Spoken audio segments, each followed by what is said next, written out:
Chapter 538. Throughout human history, whenever a particular trend arose at a particular time, this trend would inevitably sweep across the entire country in a very short period of time. Therefore, under the influence of the Wu Yan in secret, coupled with the support of the mainstream media, Huaxia immediately set off a huge wave of martial arts practice.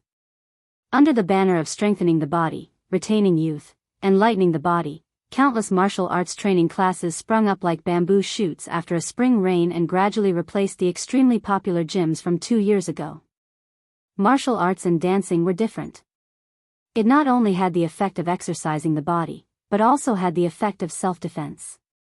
Therefore, as soon as the martial arts trend arose, many delicate little girls took the lead and became the main students in the martial arts halls. Moreover, unlike the Qigong craze 40 years ago, the Wu Yan brought out something really useful this time. What needed to be understood here was, martial arts had training methods and fighting methods. Training methods were often said to be flowery and impractical, but fighting methods were the real application of actual combat. The Arhat fist that was widely circulated in society today was no longer a training method, but a real fighting method. Therefore, after ordinary people learned it, they could also fight to a certain extent. It was very obvious that this Arhat fist came from the Wu Yan.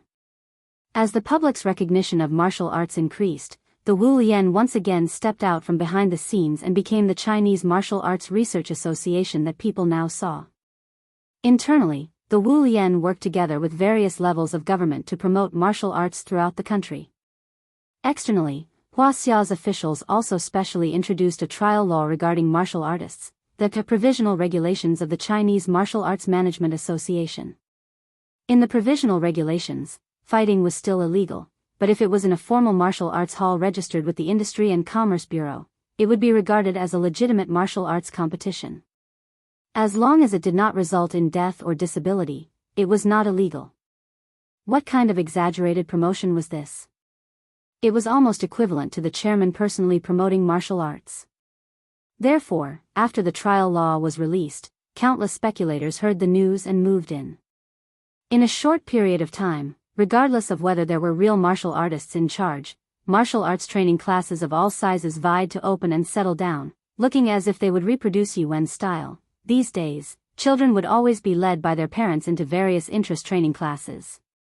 In terms of interests and hobbies, the little girl didn't seem to inherit Qin Ruoying's quiet elegance. Instead, she inherited Qin Xueqing's liveliness and energy. After Qin she took her to experience riding a horse, the little girl was completely infatuated with horsemanship. As a standard in Western aristocratic schools, equestrian skills might be slightly different from what ordinary people imagined. It was the only event in the Olympic Games where men and women competed on the same field, so many children from rich families abroad began to learn horsemanship when they were young. Just like a European proverb says, those who can ride horses are not necessarily nobles, but nobles certainly can ride horses. As more and more Huaxia people went to study in British aristocratic schools, this trend naturally spread to Huaxia as well. Nobles, of course, had to be particular. A helmet, gloves, riding boots, breeches, charbus, and a protective vest were all indispensable. It was as if without it, it could no longer be called an international equestrian skill, but a traditional equestrian sport in Huaxia. Therefore, when Ninian just signed up, the staff of the equestrian club persuaded her to buy a set of equipment. Although Qin was not very interested in these things, because Ninian wanted to learn, he paid the money quickly and bought 16 classes at one time. Since this thing was called an aristocratic sport, the charging standard naturally had to be according to the aristocratic standard. A 45-minute class cost 800 yuan, and the coach had to charge extra. But even so, when Qin came to the club with Ninian, the racecourse was still crowded with children practicing. Although many of the children were just individual customers who bought in a group, but it should be known that children also had vanity. Therefore, after experiencing such high-end extracurricular training like horsemanship once, these children would usually be like Ninian, clamoring for their parents to pay for the class. If the child liked it, then buy it. Although it was a little painful, it was not unbearable. In fact, The reason why many parents agreed to let their children learn horsemanship was that they actually had their own calculations in mind. Children from ordinary families certainly had no way to come into contact with children from rich families. In order to let their children come into contact with a higher social circle, the equestrian club was obviously a very good platform. After all, whether a family was rich or not, one only needed to look at the children's clothes to know. Children from ordinary families would definitely only wear the free clothes provided by the club. Only the truly wealthy families would buy their own equestrian outfits for their children. Nyan's appearance was already outstanding, so when she changed into her equestrian clothes and came to the lounge to wait for the staff to arrange the horse, several parents could not help but whisper to each other. Children were not so calculative. As long as their children could have a good relationship with Nyan, they, as parents, would naturally be able to talk to Qinshi. Judging from her appearance, Qinshi didn't look very old, and her dressing was very low-key. But where was this place? It was one of the best equestrian clubs in Shangjing. Therefore, the more low-key people like Qinshi acted, the more complicated their background was. As long as they could get in touch with Qinshi, they might be able to get some unexpected benefits from it.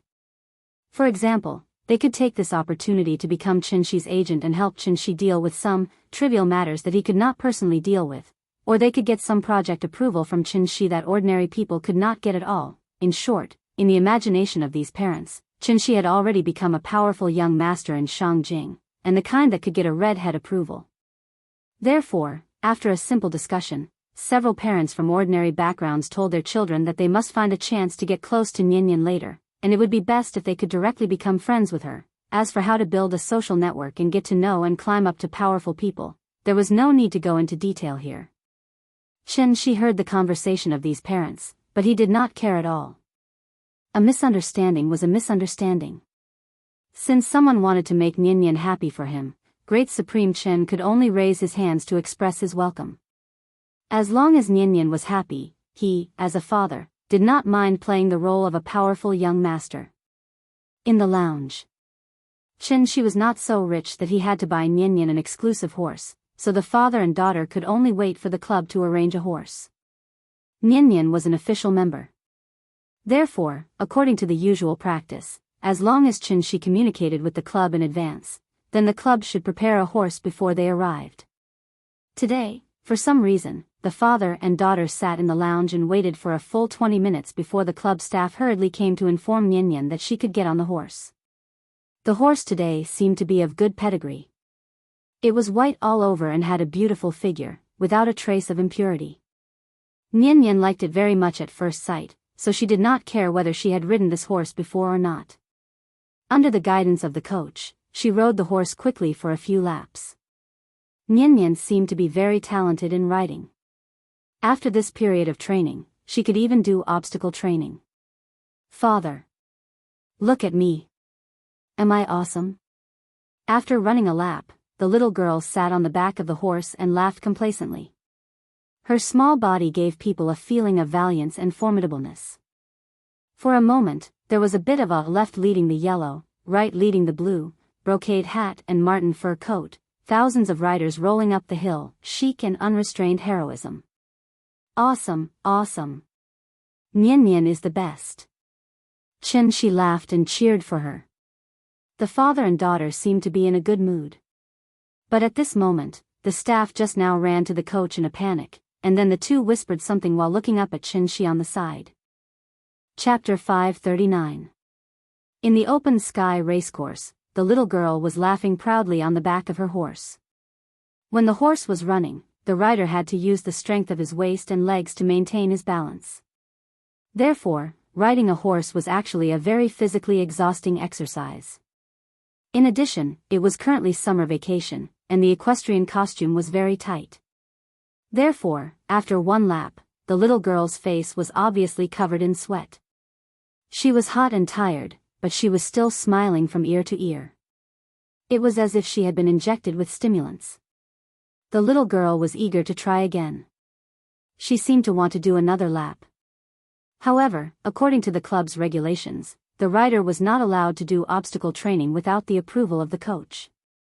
Therefore, she could only ride the horse and look at the coach from the side. She almost directly interrupted the conversation between the staff member and the coach. During the conversation, the coach seemed to have heard some unpleasant news, so he frowned slightly. Seeing this, the staff member's face couldn't help but flash a trace of awkwardness, then he continued to explain with a flourish. Looking at the situation, it seemed like there was a problem. Okay, then it's settled, but you'd better explain to Mr. Chen first, in case he complains about you. After a short communication, the coach waved his hand impatiently and signaled the staff member to explain to Chen Shi. Although Chen Shi was standing outside the racecourse, he still heard every word of the conversation between the two. Therefore, when the staff member hurried over to him, Chen Shi was already smiling and waving at Nian. Nian, let the coach help you get off the horse. Come out for a second, Dad has something to tell you. Chen Shi wanted Nian to get off the horse. Hearing this, the little girl, who was in high spirits, suddenly became a little unhappy. She shook her head, then pouted and shouted at Chen Shi unhappily, "No, I want to run 2 more laps."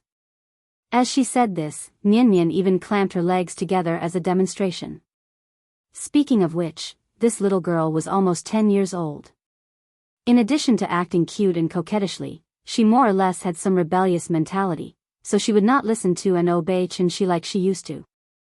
In this regard, Chen Shi was not angry. Instead, he turned his head with a smile and looked at the staff walking towards him. "Mr. Chen, I'm sorry, it's like this, due to the negligence of our staff, the horse that your daughter is riding today is actually a customer's private horse. Now that the client has arrived at the club, the training is about to begin. So, do you think you can forgive our mistake and let us arrange a new horse for your daughter?" The attitude of the staff member was also very sincere. After hearing this, Chen Shi just smiled slightly and did not directly express his opinion. In fact, what kind of mistake was this? Because there were too many customers today, the horse farm didn't have their own horses. Thus, they randomly pulled a private horse for official members like Nian to practice. After all, the club needed to make money, so in addition to taking in official members, receiving individual customers was the main source of income for the club. And once the number of users increased, the club's horse would inevitably be in short supply. The club did not want to offend official members, nor did they want to give up on individual customers. Therefore, the club turned its attention to VIP customers. One had to know that VIP customers were all big tycoons. Official members like Nian would at most buy a set of equestrian clothes, but VIP customers directly bought a horse and left it at the club. For example, the white horse that Nian rode today was a purebred horse imported from abroad. Its price was estimated to be comparable to a McLaren. However, no matter how expensive a horse was, it was still a horse. Horse naturally had to be taken out for a walk, just like a dog. VIP customers bought horses to show their status, so they would not often come to the club. Therefore, providing VIP customers' horse for official members to practice became an unspoken rule of the club. Nian encountered such a situation today. She was riding a horse, but the owner of the horse suddenly came to the club. Therefore, no matter how unwilling she was, the staff had to politely ask her to get off the horse. It wasn't as if this had never happened before. It was just that the customers had to change their clothes before riding, so the club had enough time to coordinate. Therefore, no mistakes were made. After all, the horse that Nian rode was their private property, so although Chen Shi was a little unhappy, he did not mean to deliberately make things difficult for the staff. Therefore, after listening to the staff, Chen Shi turned his gaze back to Nian, and was about to ask Nian to return the horse to them. But no one would have thought, just as Chen Shi was about to speak, there was a sudden cry from the side of the path, "Mom!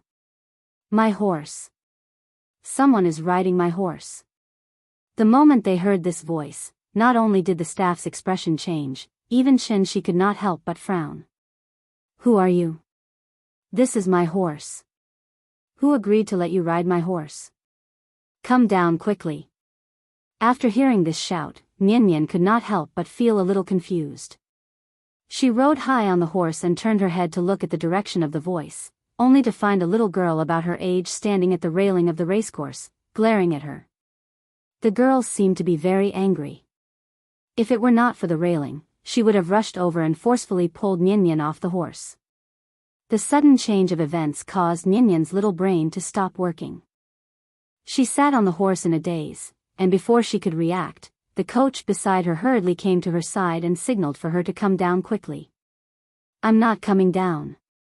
Seeing that the coach seemed to want to forcefully carry her down, Nyanyan was a little unhappy. She immediately pouted, turned her head and shouted at Chin-shi, "Dad, I haven't played enough. Can you let me play for a while more?" Children did not understand the filth between adults. She had not played enough, so of course she would stay on the horse and refuse to come down. For a moment, the situation was a little awkward. Seeing that Nyanyan still refused to come down, the little girl by the railing suddenly blushed, as if she had been provoked by something, and could not help but burst into tears. "Mom, Mom, Mom," outside the racecourse. The little girl wailed loudly.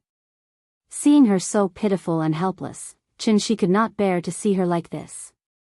Hence, he did not spoil Nyanyan anymore, and directly went forward to carry Nyanyan down from the horse. Chapter 540. Nyanyan was a good student from the capital-affiliated primary school. Although when she stayed by Chin-shi's side, it was inevitable that she would throw a little tantrum, but her worldview was still very correct.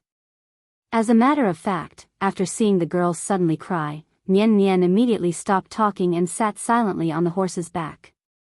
Even when Chin-shi wanted to carry her down, she didn't resist. "Dad, I didn't bully her," the little girl felt wronged. Otherwise, with her usual personality, she would have rushed up to comfort the girl. Speaking of which, Nyanyan was now 9 years old and had already formed a more complete concept of consumption. Therefore, in her mind, she was a consumer who spent money to ride the horse here, so she didn't think she did anything wrong. Maybe the girl saw that she was having fun riding the horse, so she wanted to steal it from her?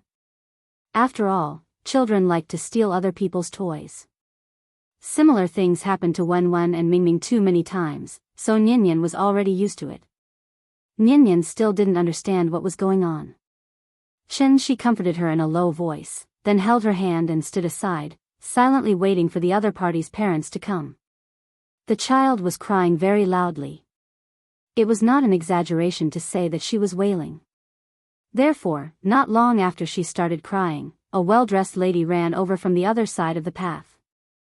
After hearing her daughters crying, the lady ran over in her high heels. Perhaps it was because she paid a lot of attention to maintaining her appearance, so it was impossible to tell the woman's true age from her appearance. "Nan, what's going on? Who bullied you? Come on, don't cry. Mommy will help you." With the comfort of the lady, the little girl finally stopped crying. Then, she angrily pointed at Nyanyan and said, "It's her. She rode my Snow White without my permission." Perhaps it was because she had watched too many cartoons, but this white horse held a very high position in the little girl's heart. Therefore, she could not accept anyone else riding her white horse other than herself. "Hey, what's wrong with you guys? Don't you know who this horse belongs to? Who are they? A professional coach? Or a paramedic? Who agreed to let them ride up? I pay hundreds of thousands of dollars a year to your club, and this is how you take care of my horses? Don't you know how expensive my horse is? Hurry up and ask your manager to give me an explanation." The cause of this incident was very simple. After listening for a while, the woman figured out the crux of the matter, so she pointed the muzzle directly at the staff on the side. The staff member felt bitter inside. Facing the woman's accusation, he opened his mouth a little cowardly, but in the end, he couldn't say a word.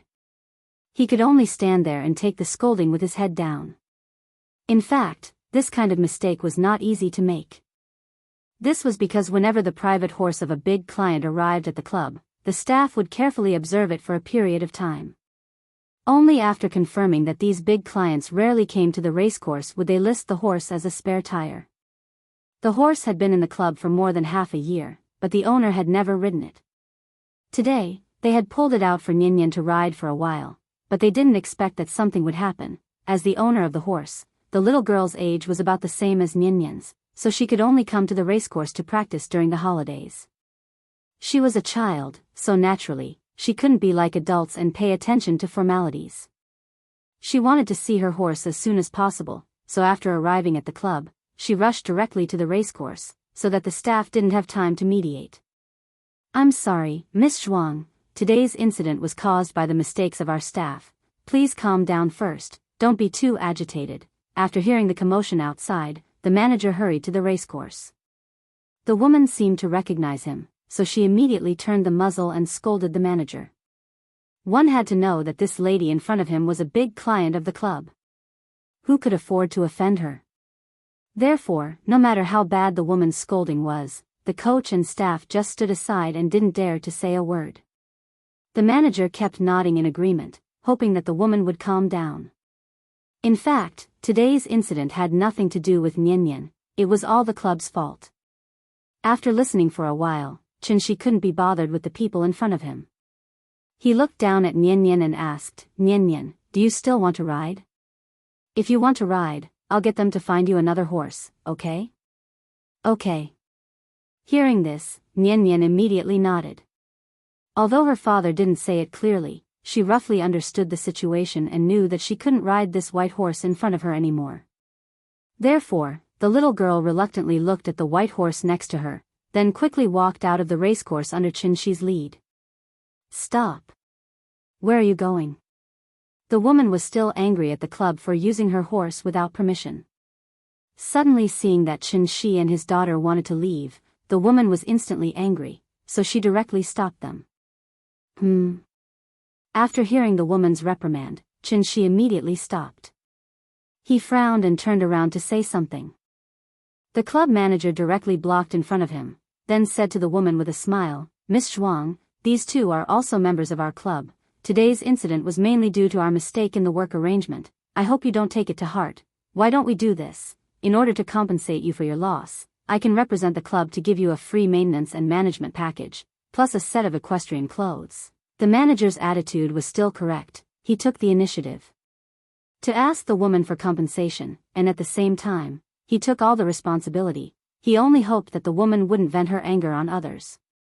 However, even if the woman knew that today's incident was caused by the club, she couldn't accept Nian swaggering away like that.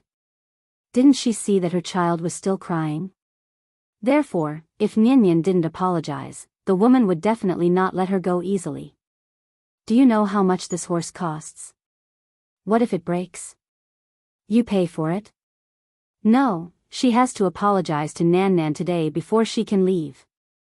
For a moment, not only was the club manager stunned, even She suspected that he had misheard. Apologize? Was this woman crazy? Or was her worldview distorted? Chapter 541. Apologize? After hearing the woman's righteous request, Qinshi couldn't help but be stunned for a moment. Then, he couldn't help but shake his head and laugh. "Did I hear wrongly?" Seeing Qinshi's completely unrepentant appearance, the woman suddenly couldn't help but get angry. So, she immediately turned her gun and aimed it at Qinshi. She seemed to have reason and evidence to back it up. "What, is there a problem? Is it so hard to say sorry? Your child is about the same age as my Nan. As a parent, haven't you taught her that she needs to have basic manners when interacting with others? This horse was originally bought for Nan as a birthday gift. Normally, even I, as her mother, can't ride it, let alone strangers like you. Your daughter rode Nan's horse without Nan's permission. Do you think this kind of behavior is any different from stealing?" After hearing this, Qinshi couldn't help but frown deeper. He opened his mouth and wanted to refute the woman's point of view, but the woman didn't give him a chance to speak. She continued, "Of course, you can also push the blame to the club, then I want to ask you in return, someone handed you a knife.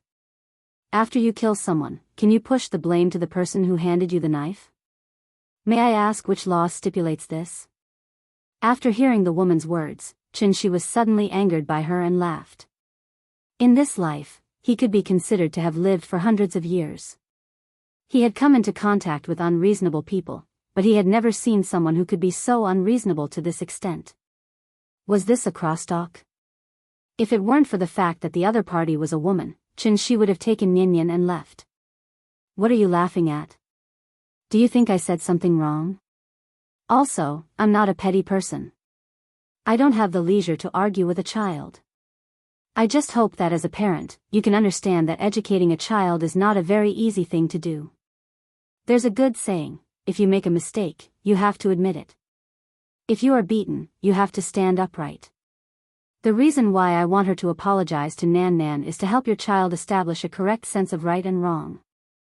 At the same time, I want to prevent Nanan's heart from continuing to be hurt. Tell me, is my request really too much? Needless to say, when a woman came up with a crooked argument, she could really turn black into white. If it was an introverted person who had encountered such a situation, perhaps he would have hurriedly asked his child to apologize to the other party and take the blame for this matter without knowing what was going on. Anyway, it was just 3 words. I'm sorry.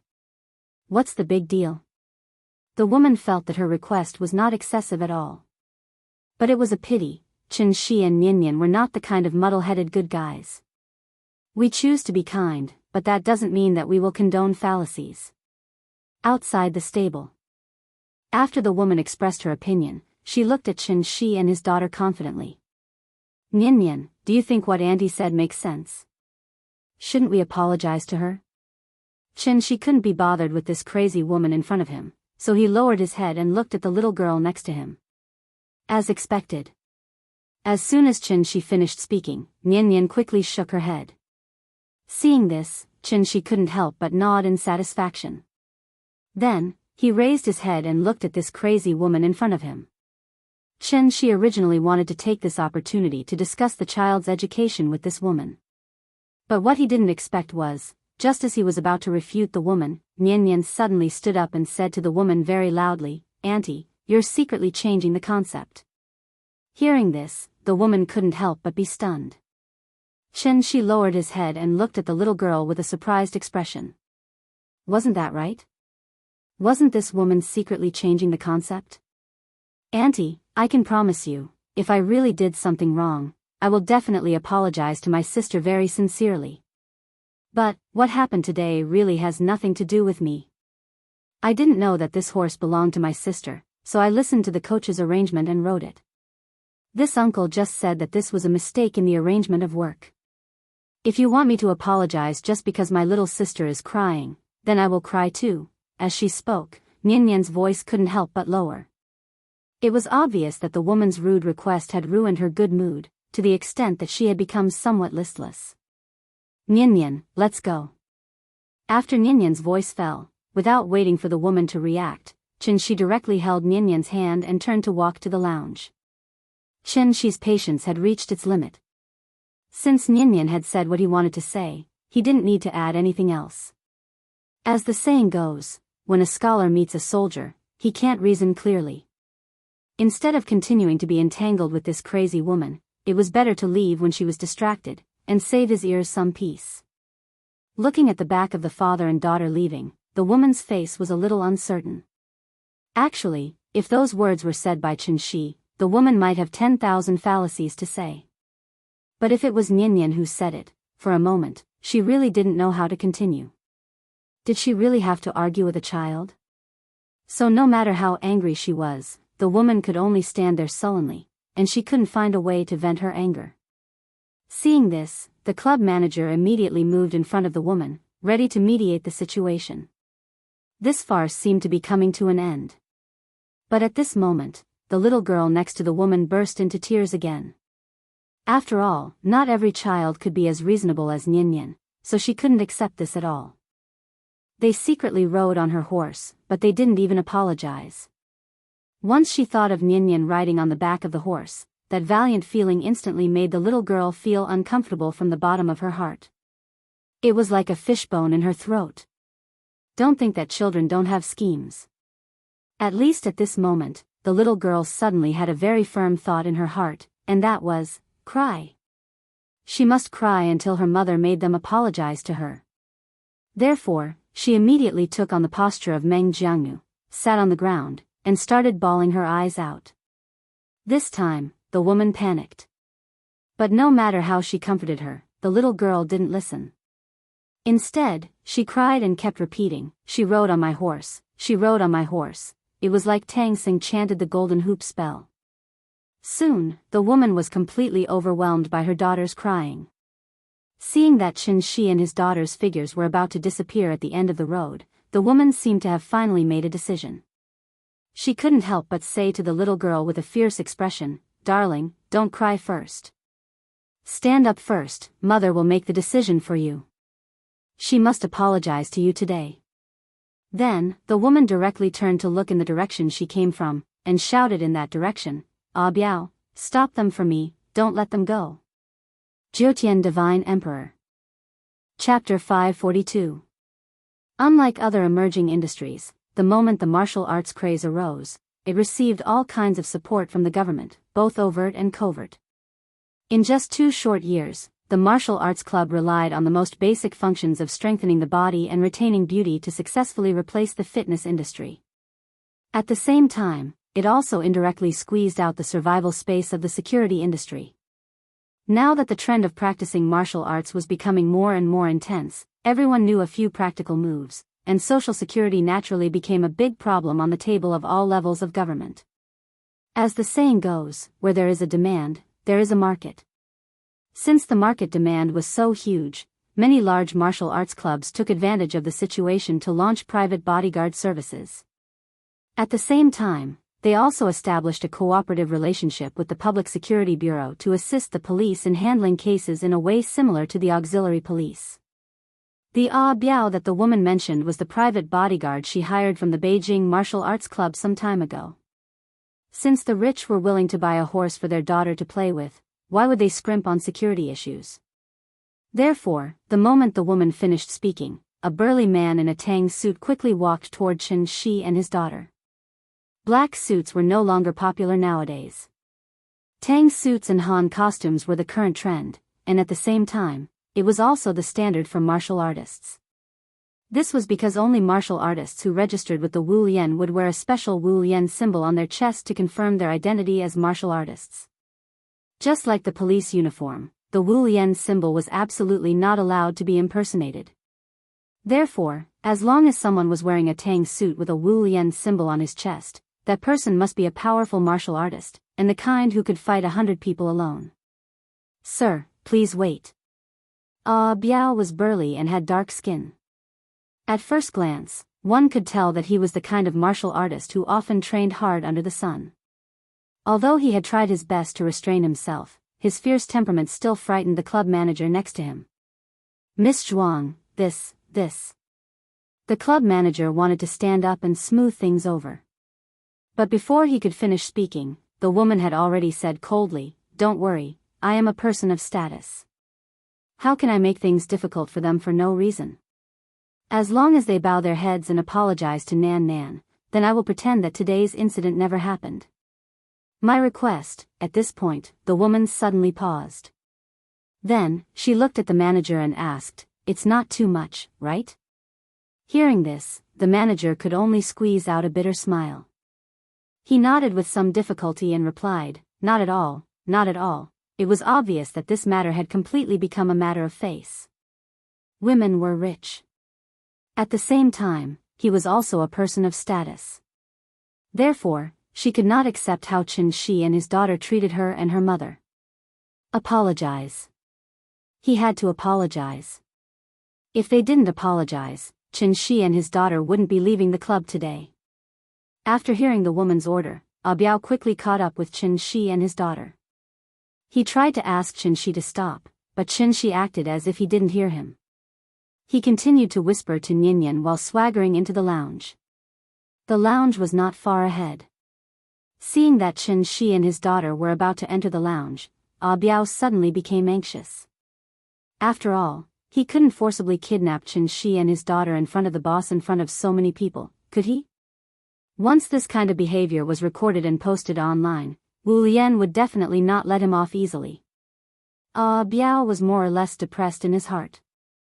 If it were anyone else, after seeing him dressed like a martial artist, they would definitely stay where they were and obediently wait for him to deal with them. However, Qin Shi didn't take him seriously at all. Along the way, he was talking and laughing with Ninian. It seemed that he was just short of turning around and directly saying to him, "Come and hit me." Martial artists couldn't hit people in public, but they could intimidate people. Therefore, after thinking for a while, Biao exerted force on his feet. Like jumping high, he directly jumped over Qin Shi and his daughter's heads and then opened his arms to stop them. This jump, it was at least 2 meters high, right? The manager of the club was dumbfounded. Sir, I'm sorry. Our boss said that you can't leave. I hope you won't make it difficult for me. Please go back. Biao was still very polite. At least he didn't hit them right away. Therefore, after Qin Shi sized Biao up, he smiled and asked in return, go back? Do you want me to go back and apologize? You saw what happened just now, right? Do you think we did something wrong? Biao had been standing not far behind the woman, so he naturally knew the cause of this incident. Therefore, after hearing Qin Shi's question, Biao's face showed a slightly strange expression. I'm sorry, sir. I was just following orders. The boss is not a bad person. She was just angry that Nan Nan was wronged. It's just an apology. As long as you are willing to apologize to her, I promise that she won't make it difficult for you. Biao's words were tactful enough. He hoped that Qin Shi would give the woman a way out so that he could go back and report to his boss. However, what Biao didn't expect was, after hearing his words, Qin Shi suddenly shook his head and laughed. Because he was very disappointed with Biao's answer. The rise of the martial arts craze actually meant that the spirit of martial arts was declining. A martial artist like Qin Shueching, who had a strong mind and conviction, probably couldn't be found now, right? Qin Shueching had left Earth for 2 years. Therefore, many times, Qin Shi couldn't help but think of that willful and stubborn sister-in-law. Fortunately, the defensive magic treasure he'd given Qin Wanqing hadn't been activated. This meant that Qin Wanqing hadn't encountered any life-threatening danger for now, and this caused Qin Shi to feel much more at ease. Because of Biao, Qin Shi suddenly thought of Qin Shueching. However, very soon, this thought was completely thrown to the back of his mind. I'm sorry, I can't do it. Please don't make it difficult for me. Qin Shi said to Biao with a serious face. After that, he walked past Biao with Ninian. Sir. Please wait. Seeing that Qin Shi was still going to leave, Biao directly stretched out his arm to block his way. Please make way. Without any superfluous movements, Qin Shi directly bumped into Biao's arm. Like a train slowly moving, Biao tried to block Qin Shi with force. However, it was fine if he didn't use force. But this force, a huge force that was enough to suffocate people, suddenly burst out from Qin Shi's body. Bang! With a muffled sound, Biao's whole body flew out instantly as if he was hit by a train. At that moment, Biao was completely stunned. He only felt that his mind was blank. When he finally came back to his senses, he found that he was sitting under a big tree by the roadside, and the lounge where Qin Shi and his daughter were was at least 10 meters away from him. Biao touched his chest and his arm. There was not a trace of injury on his body, not even a trace of pain. It was like a dream. When he woke up, he was already lying under this tree. Biao pointed at Qin Shi, as if he wanted to say something. However, when Qin Shi looked back at him, Biao suddenly felt like a bucket of cold water was suddenly poured on him, and his whole body slightly trembled.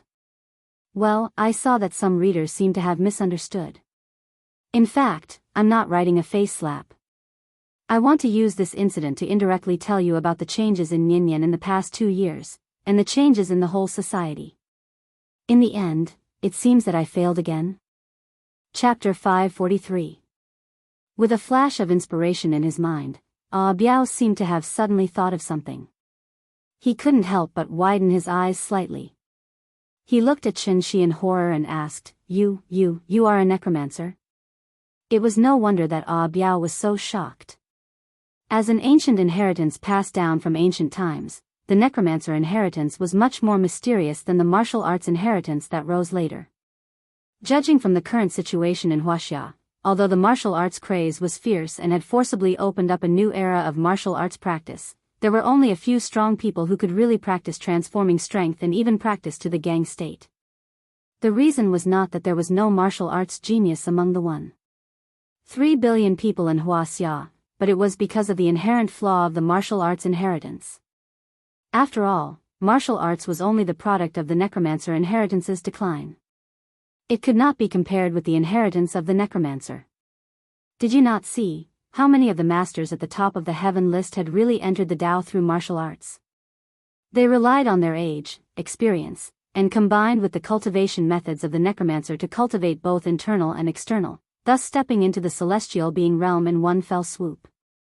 And this was the real reason why Yu Jingzi's incomplete cultivation method was sold for 5 million. It had been more than 4 years since the Wu Lian officially implemented the first 5-year plan. Seeing that the martial arts craze was getting more and more intense, the necromancer inheritance had not caused much of a stir. Was there no one left in the necromancer inheritance? Obviously not. Therefore, it was necessary to mention the classic slogan that Wang Chuanju shouted at an internal meeting. That was, grasp the sequence of the times, subvert and create the future. With the momentum of a thunderbolt, they forcefully incorporated all the necromancer inheritances in Huaxia, and then secretly promoted the rise of the martial arts craze. When the ordinary people gradually accepted the existence of the martial arts, which was far beyond ordinary people, the first 5-year plan would be considered to have been successfully achieved. This plan was also called the Tinder Plan by the Wu Lian. Yu Jingzi had always thought that the Wu Lian was suppressing the cultivation inheritance, so he took the risk of preaching under Tiananmen Square, so he would not understand how narrow-minded he was. In fact, as a State Department, how could the Wu Lian make any decisions that would harm the country's interests? Grasp the sequence of the times, subvert and create the future. Did they really think that this was just a slogan? Revolution does not have to be initiated by the masses. It can also be carried out by the masses led by the state. Since the country wanted to take the lead in starting a revolution, problems would follow. Whose life were they going to overthrow? The answer was obvious. That was, the revolution is the fate of the whole world. It had to be said that Wu Lian was very ambitious. Even if the first 5-year plan had not been completed, the second 5-year plan was already in its infancy.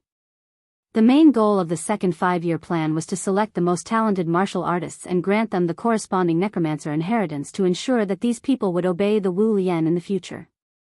In the past, a martial artist's actual combat ability would not be inferior to a necromancer of the same level. They might even be able to crush a necromancer of the same level. But one had to know that things were different now. The heaven and earth spirit qi began to recover, which meant that the cultivation speed of the necromancer lineage began to increase by leaps and bounds. Although martial artists also benefited a lot from this, they still could not compare to necromancers who could draw qi into their bodies. Therefore, under the deliberate guidance of the Wu Lian, a complete and systematic promotion path from ordinary people to martial artists to necromancers appeared out of thin air. Biao also wanted to become a necromancer. However, he neither had enough merit to exchange for cultivation methods from the Wu Lian nor enough money to buy incomplete cultivation methods from the dark web. Therefore, becoming a disciple of a certain necromancer by chance became the most feasible method. Here was something to mention: the Wu Lian did not restrict necromancers from accepting disciples. Therefore, while the martial arts club was developing rapidly in society, the necromancer inheritance was also expanding in secret. However, because the necromancer lineage paid more attention to talent, those who were lucky enough to become a disciple of a necromancer were simply too rare. Over the years, Biao had gone deep into famous mountains and great rivers in an attempt to become a disciple of a certain immortal. Unfortunately, no sect was willing to take him in. Chen Shi had just shown a little of his skill, which not only sent him flying more than 10 meters away, but also did not hurt him at all. What was such a wonderful skill if not a necromancer's skill? Therefore, the moment Biao came to his senses, he jumped up from the ground like a carp. "Senior!" Biao shouted as he quickly caught up with Chen Shi and his daughter. Chen Shi did not pay attention to him. Seeing that Chen Shi and his daughter were about to enter the lounge, Biao was so excited that he bent his knees and knelt heavily on the ground in front of everyone present. "I am Tu Biao. I have long heard of the necromancer's elegant demeanor. It is my honor to meet you today. Please, the great era was coming. Therefore, like every martial artist who was depressed, Biao had the idea of becoming a disciple of Qin Shi the moment he confirmed his identity. However, what Biao did not expect was, before he could finish his words, Qin Shi directly sealed his mouth with her true essence, so that he could only lie on the ground and muffled whimpers. Nian noticed something strange behind her and was about to look back when Qin Shi suddenly reached out and put his arm around her shoulder. He lowered his head and asked with a smile, "Nian, did you feel wrong just now? Do you want Daddy to buy you a horse too? Then you can ride it whenever you want, and you don't have to worry about being kicked off the horse in the future." After hearing Qin Shi's words, the little fellow's eyes suddenly lit up. Therefore, she immediately ignored the movement behind her and excitedly hugged Qin Shi and said coquettishly, "Daddy is so nice. Then let's go. Daddy will take you to see the horse." Qin Shi pretended to leave. But after taking 2 steps, Nian seemed to have suddenly thought of something. She could not help but pull Qin Shi and ask hesitantly, "Daddy, is the horse very expensive?" Why do you ask this?" "Because beef is very expensive." Looking at Nian's serious face, Qin Shi suddenly did not know whether to laugh or cry. Seeing this, the little fellow was a little confused, so she continued to say, "Daddy, if the horse is too expensive, let's not buy it. The coach said that the horse can only be ridden here, but it is so far away from home. We have to take a long, long ride every time we come here. Moreover, I definitely won't have time to come again after school starts. Buying a horse but can't ride it a few times, it feels so wasteful." After hearing Nian's words, Qin Shi was suddenly shocked. Did this child know to save money for him? When did she become so sensible? Qin Shi did not care about money at all, so he always had an attitude of giving Nian whatever she wanted. He did not expect that under these circumstances, Nian did not develop the habit of spending money. Instead, she learned how to look at the value of things correctly. After all, the things in this world, there was no such thing as expensive or not, only value or not. The father and daughter discussed the value of the horse as they walked quickly into the lounge. At this time, Biao looked like he was finally untied. He could not help but have a complicated expression on his face. Then, he slowly stood up from the ground. He stood motionless outside the lounge, completely ignoring the strange looks around him. After a full 5 minutes, the woman could not take it anymore and walked quickly in her high heels to Biao's side. "Biao. What are you doing? I told you to stop them. Look at what you've done. You've completely disgraced me." Perhaps it was because she could not accept the fact that Biao knelt in front of Qin Shi. In a moment of anger, the woman could no longer maintain her usual elegance. So much so that she directly swore in front of everyone. As the boss, the woman obviously had the right to criticize her bodyguard. But what she did not expect was, after hearing her scolding, Biao changed his usual reserved image and said to her with a serious face, "Boss, this is the last time I'm calling you boss. In the past, because of my identity, there were some words that I could not say. Today's incident left a deep impression on me. I hope it can inspire you. What's right is right, and what's wrong is wrong. You shouldn't only look at things from your own point of view. This is not good. It's really not good." Speaking of this, Biao suddenly looked at the woman deeply. "You're lucky this time, I'm also lucky. I don't think there will be a next time." After saying this, Biao did not care whether the woman could understand or not. After saluting her politely, Biao turned around and walked straight to the club's door. The woman was stunned for a long time. After seeing that Biao had walked far away, she stomped her foot and could not help but curse, "Bastard. Just you wait. I'm not done with you." Chapter 544.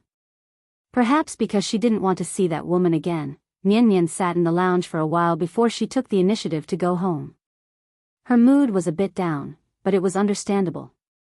After being reprimanded for no reason, no one would be in a good mood. Although Qin Shi wanted to use the method of buying a horse to make her happy, Nian hesitated again and again, and in the end rejected this irrational spending proposal. It was obvious that she was a good child who knew how to save money. Seeing the little girl's lack of interest, Shi took out his phone and made another suggestion that was enough to arouse her interest. That was, crazy racing kartrider. Anyway, both were vehicles, but one was for riding and the other was for sitting. The difference didn't seem to be too big. Therefore, after Shi briefly described the game of karting, the little girl's interest was immediately piqued. She even forgot to change her clothes and wanted to pull Shi out. As for the unpleasantness just now, the moment the father and daughter walked out of the club, the unpleasantness was all thrown to the back of their minds. It wasn't that they were heartless, but because Nian was kind and Shi was generous, the father and daughter simply couldn't let this matter go. Instead of wasting time on these unpleasant things, it was better to seize the time and think of other ways to make themselves happy again. And this was obviously the way of a smart person. This was Nian's ordinary day. In this ordinary day, she would forget all the unpleasantness and only remember the moments that made her laugh. She didn't have a lot of summer homework, nor did she have a variety of tutoring classes. In her last summer of elementary school, Shi just wanted her to play to her heart's content. In the blink of an eye, Nian was 9 years old. She was already very mature. Speaking of which, Shi now regretted letting Nian skip grades. Because Nian skipped 2 grades, her classmates were all 2 or 3 years older than her. In just one more year, these classmates who lived with her day and night could no longer be called children, but teenagers. Since his classmates had already grown up into teenagers, how could the little guy who spent all day with them not be affected and continue to be young? After all, 11 or 12 years old was the main stage of puberty. Body shape and facial features had significant changes, and the appearance gradually began to resemble that of an adult. Therefore, as long as the child officially stepped into this stage, many parents would suddenly realize, how could in the blink of an eye, the child had already grown so big? Although it was a good thing for the child to grow up. But for the parents, it seemed that it was better for the child to never grow up.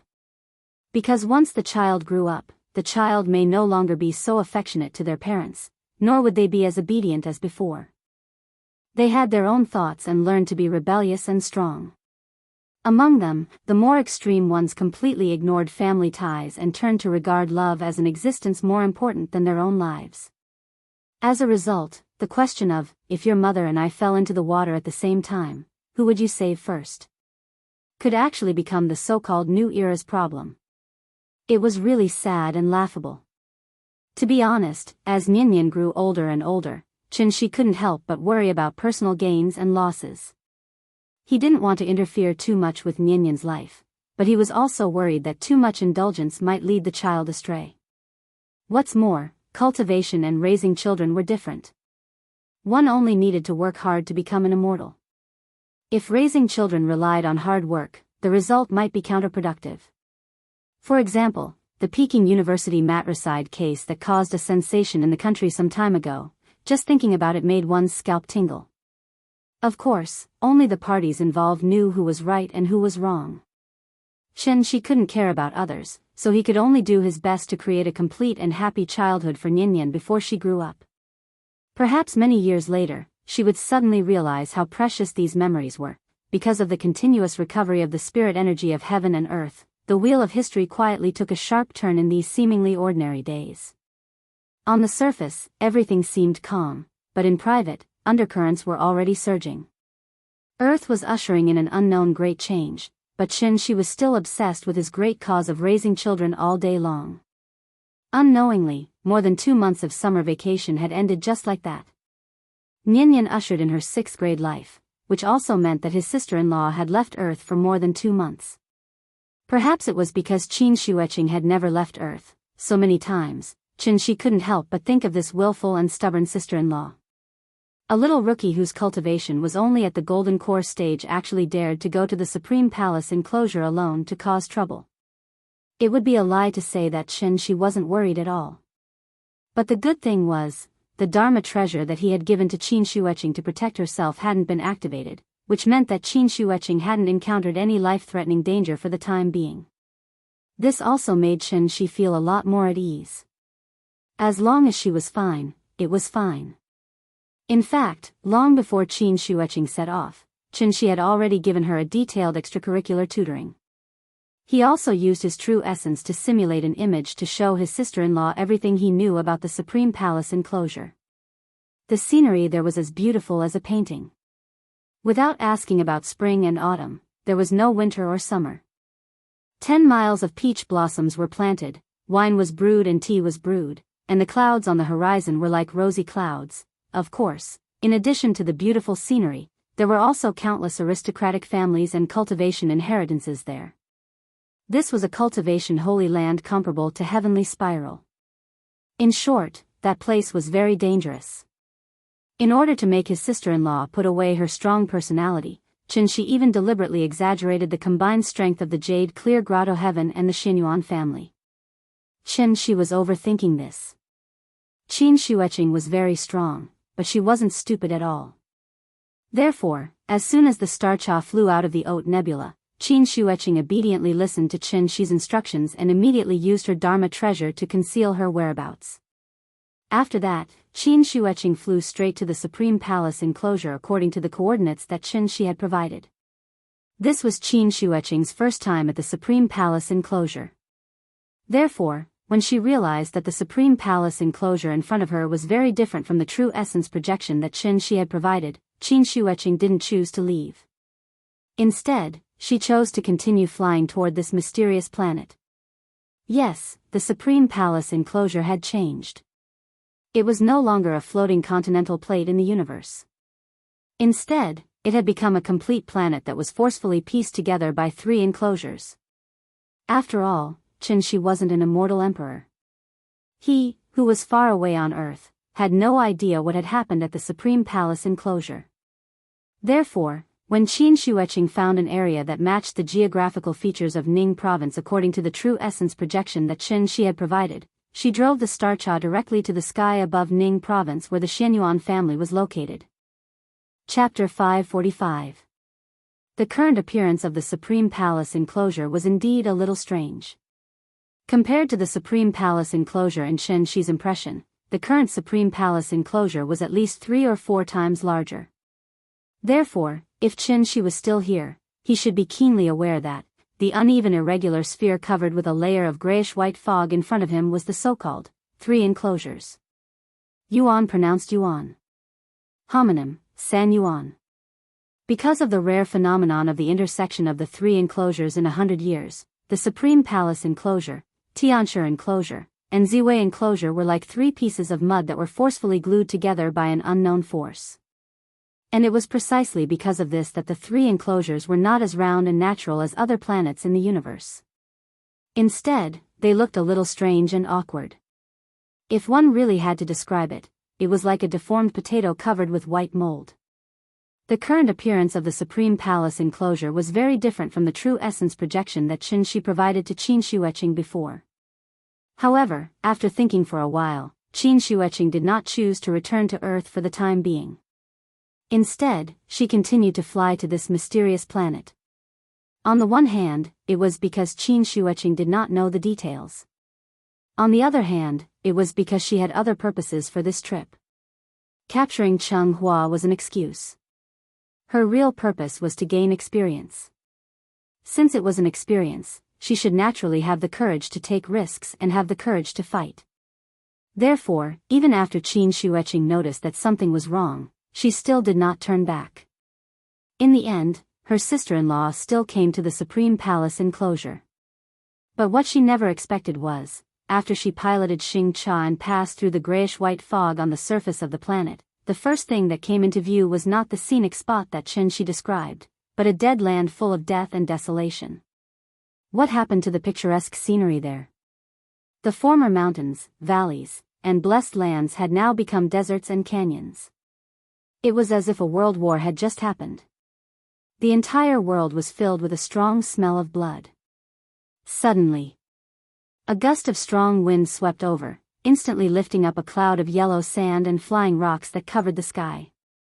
Qin Shueqing stood on Xing Cha and observed carefully.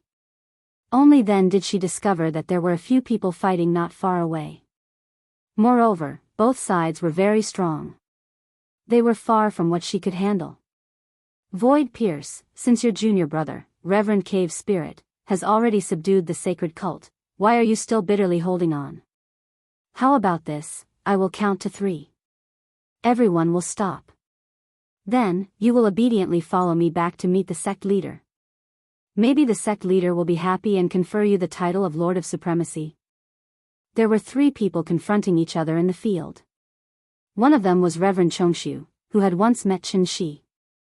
In the past, how famous would the 4 great spiritual masters of the Jade Clear Grotto Heaven be? Now, it was unknown what kind of unforeseen event had happened, to the extent that Reverend Pierce Void was actually like a stray dog at this moment, being chased all the way here from 1,000 miles away. Bah! How could Junior Cave Spirit be someone who is afraid of death? You keep talking about the sacred cult on your left and right. Why don't you take a look at what your so-called sacred cult has done? If it weren't for those despicable and shameless methods, how could Junior Cave Spirit have fallen into your trap? It's useless to say more. Since you want to bring me back to report on your mission, then come and try. While speaking, Reverend Chongshu was rapidly fighting with the other 2. The strength of the 3 people in the field was roughly the same. They should all be supreme being existences. With such a lineup, even if Qin Shi was here, he could only temporarily avoid their attacks, let alone Qin Shueching, who was just a mere gold core realm cultivator. Therefore, Qin Shueching could only pilot Xing Cha and carefully hide in the sky. Although this Xing Cha had been meticulously modified by Qin Shi, if it wasn't for the fierce battle in the field, her whereabouts would have been discovered long ago. Qin Shueching had always been fearless. But at this moment, she was really scared. No wonder Supreme Palace enclosure had become like this. It turned out to be caused by the battle between these people. As the saying goes, one can know the depth of autumn by seeing a leaf, and one can know the whole leopard by seeing a spot. Even the supreme being Reverend Chongshu was chased all over the world. Then, how could heavenly venerable existences like the patriarch of the Xian Yuan clan and the patriarch of the Tuoba clan stay out of it? It could be seen that this war had been going on for a long time, so much so that Supreme Palace enclosure had completely changed its appearance under the baptism of war. The former blessed land was now a desert wasteland. And with the means of immortal cultivators, could it be that they couldn't turn Supreme Palace enclosure into its former appearance? Therefore, this also meant that, from the moment the war began, the flames of war had never been extinguished. The intensity of the war was simply unimaginable. It had been 2 years. The flames of war had burned every corner of Supreme Palace enclosure. Its scale had even far surpassed the Second World War on Earth, reaching the extent of nuclear weapons bombarding each other. Therefore, the cultivation Holy Land in Qin Shi's memory had become such a dilapidated place today. Battles and killings. Mountains of corpses and seas of blood. Looking at the 3 people fighting in the field, Qin Shueching hesitated for a moment. In the end, she did not choose to leave. Instead, she hid at the side and continued to spy on the battle. Void Pierce Stage, stop. I believe you also know, joining our sect will only bring you benefits and no harm. Why do you have to struggle so hard? During the battle, the supreme being from the holy sect kept persuading Reverend Chongshu to surrender. Upon hearing that, Reverend Chongshu refused to answer at all. Instead, he took the initiative to attack the 2 of them. I know you have resentment in your heart, but, if we don't flatten your jade clear heavenly abode first, how can the holy sect unify Supreme Palace enclosure? As long as you are willing to lower your head and submit, I can promise you on behalf of the sect master that I will definitely help you reignite the incense in the future and ensure that the inheritance of your jade clear heavenly abode will not be destroyed. What do you think? Although the battle between both parties was very intense, the supreme being of the holy sect did not kill them. As a result, Reverend Chongshu still had the upper hand even though he was fighting against 2 of them alone. Of course, this advantage was obviously illusory. The battle between insightful emptiness realm experts would not be as straightforward as the battle between gold core realm experts and Yuanying realm experts. Reverend Chongshu knew very well that the other party had the advantage in numbers. If he could not defeat them after a long battle, they would definitely call for reinforcements. By then, it would be difficult for him to escape. Therefore, he did not want to be entangled with the 2 of them any longer. With a flash, he disappeared into thin air from where he was standing. Chase. Seeing that Reverend Chongshu had run away, the two supreme beings of the holy sect did not seem surprised at all. After exchanging a glance with each other, the two of them tacitly chased after him. The three of them left just like that. Qin Shueching waited for about half an hour. Then, she carefully drove Xing Cha to the place where the three of them were fighting just now. The air was filled with the energy that was dispersed from the battle between the three of them. Qin Shueching tried to sense it with her divine sense. However, she discovered that the energy was like a knife. Even if she only touched it slightly with her divine sense, the energy of the true origin would leave a shallow scar on her divine sense. This is Supreme Palace Enclosure. Calm. Wonderful Book House. Chapter 546. After witnessing a battle between supreme martial artists with her own eyes, Qin Wanqing immediately became much more cautious. She did not lie to her. The danger of the Supreme Palace enclosure was far beyond her imagination. But even so, Qin Shueching did not have the slightest intention of retreating. Instead, she felt an inexplicable sense of excitement. At that moment, she was like a university student who had just entered society. She was anxious and excited, determined to realize her life's dream in this unknown land. Martial arts and cultivation. These were the ultimate goals that Qin Shueching pursued in her life. If other people encountered such a terrifying scene, they would probably be so scared that their limbs would go numb and they would be at a loss of what to do. But Qin Shueching was different. This battle between supreme martial artists, which was rarely seen in 100 years, did not scare her. Instead, it made her yearn for the strength displayed by the three of them. She yearned for the ultimate realm that could overlook all living things. If it were not for Qin Shi, she might never know what kind of existence above the divinity stage was. And it was also because of Qin Shi's appearance that a door to a new world opened for her. The so-called divinity stage, in the eyes of supreme martial artists, what was the difference between them and ants? Qin Shueching was not willing to be an ant for the rest of her life. So she ignored Qin Shi's persuasion and came to the Supreme Palace enclosure alone. In fact, to Qin Shueching, the Supreme Palace enclosure was actually a good place where danger and opportunity coexisted. Just like Heavenly Spiral, where Qin Shi used to be. Although Qin Shi had experienced many difficulties and dangers in Heavenly Spiral and was almost at the gates of hell. But it was undeniable that Qin Shi had also obtained an opportunity that ordinary people could not imagine. What Qin Shueching wanted now was this kind of opportunity. The air was filled with violent true essence. Qin Shueching quietly drove Xingcha to the center of the battlefield, trying to gain some insights from the battle traces left behind by the three. Unfortunately, her cultivation was too low, so she couldn't get any useful combat experience from it. Therefore, Qin Shueching stayed here for about 2 hours before reluctantly leaving on Xingcha. The urgent matter at hand was to find out the exact situation of the Supreme Palace enclosure so that he could plan his next move. Thus, Qin Shueching continuously circled in the air and spent an entire month observing the movements on the ground.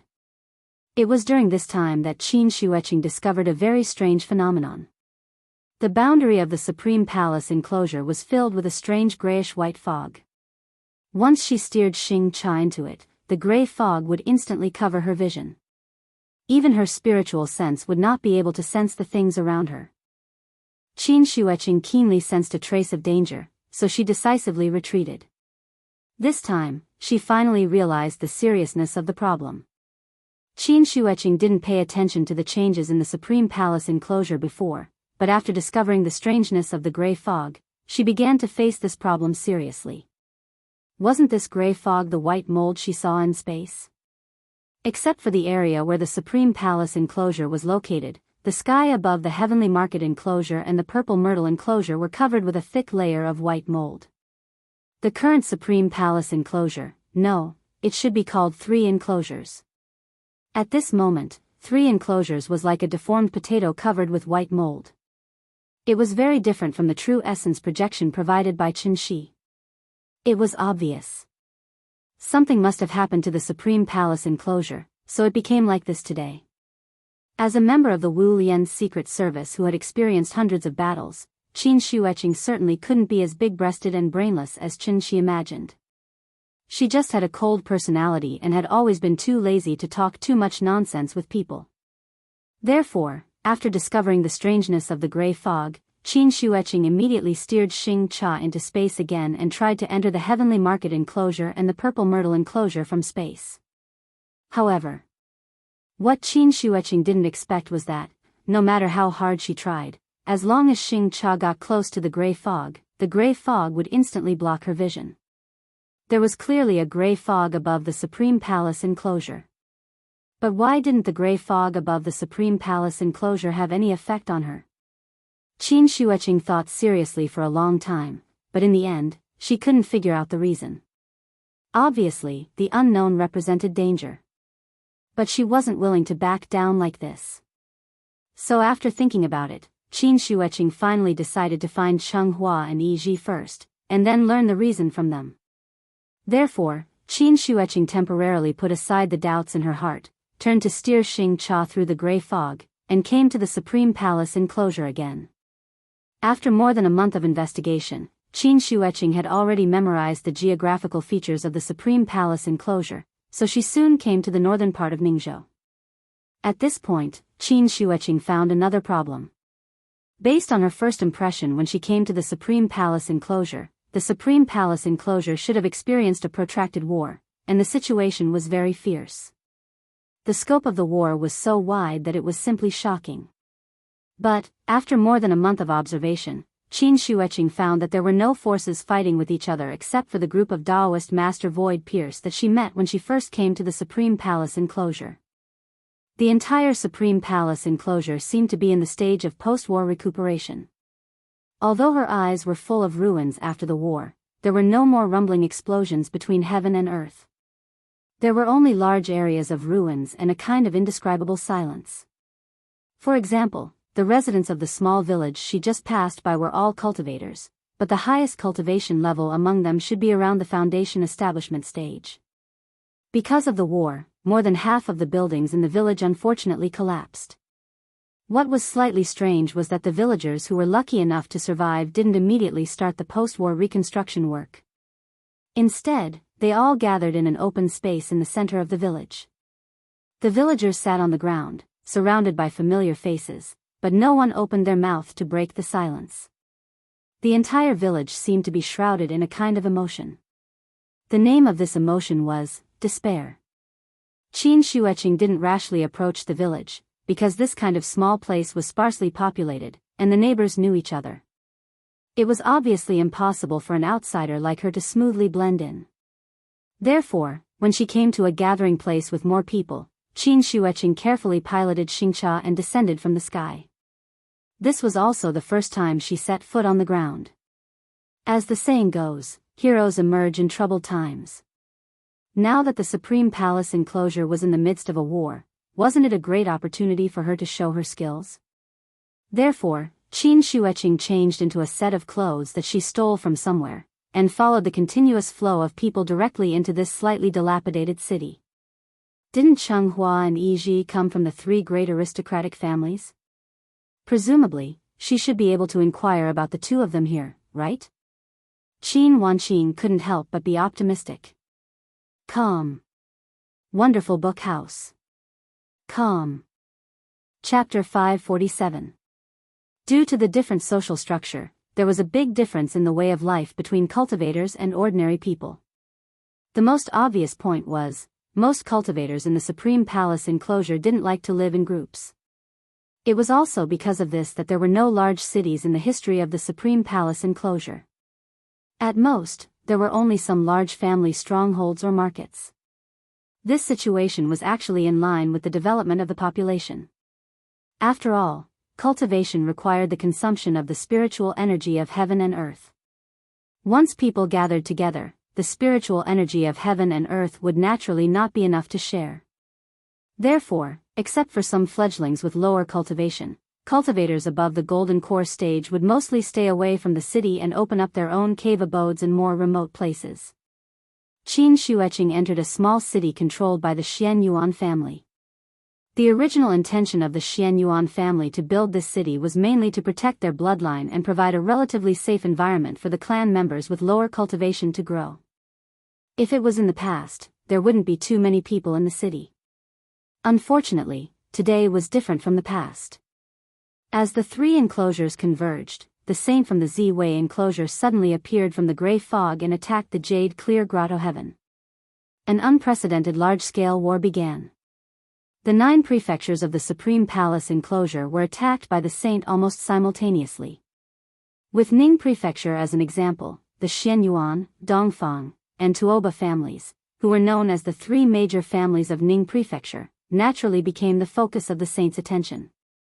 The slightly different part of the war with the people on Earth was, because high-level immortal cultivators had absolute dominance over low-level immortal cultivators, the Holy Church didn't care about immortal cultivators below the nascent soul stage.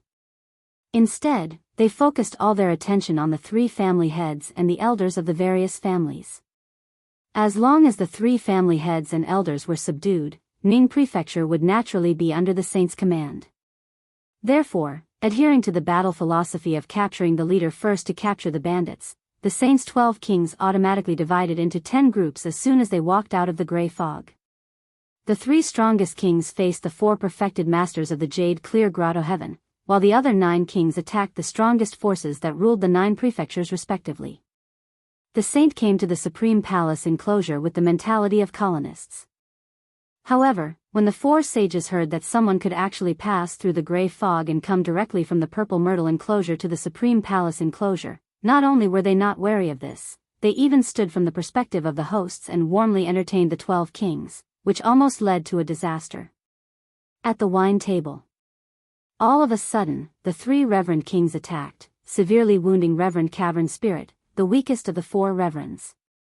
Even though Taoist Master Void Pierce Stage reacted in time, he could not stop the other party from coming prepared. Therefore, he instantly fell into a disadvantageous position. Why were the 4 spiritual masters so afraid of Qin Shi? It wasn't because Qin Shi was much stronger than them, but because Qin Shi had threatened them with the 10,000-year inheritance of the Jade Clear Grotto Heaven. Either hand over Yuhuan Tianzuan, or face Qin Shi's endless sneak attacks and harassment. Although the 4 spiritual masters were strong, they had countless weak successors behind them that needed to be protected. This was also the real reason why the 4 sage masters had chosen to compromise. Qin Shi alone could intimidate the 4 spiritual masters. Furthermore, the Saints sect had specially sent 3 reverend kings to deal with the Jade Clear Grotto Heaven. Perhaps it was because they were worried that the Jade Clear Grotto Heaven held absolute authority in the Supreme Palace enclosure, so the Saints sect had never planned to leave the Jade Clear Grotto Heaven behind. Therefore, the 3 reverend kings fought a huge battle with the 4 spiritual masters in the Jade Clear Grotto Heaven.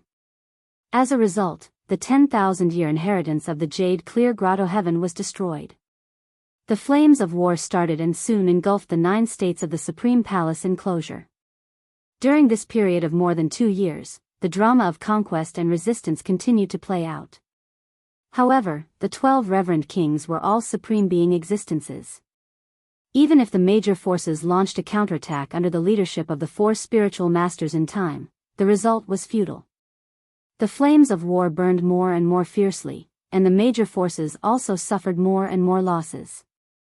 After the Tuoba family of Ning State took the lead to submit to the Saints sect and received preferential treatment, the major forces also turned their guns and turned to kill their former comrades. The Saints sect only wanted to unify the Supreme Palace enclosure, not kill them all.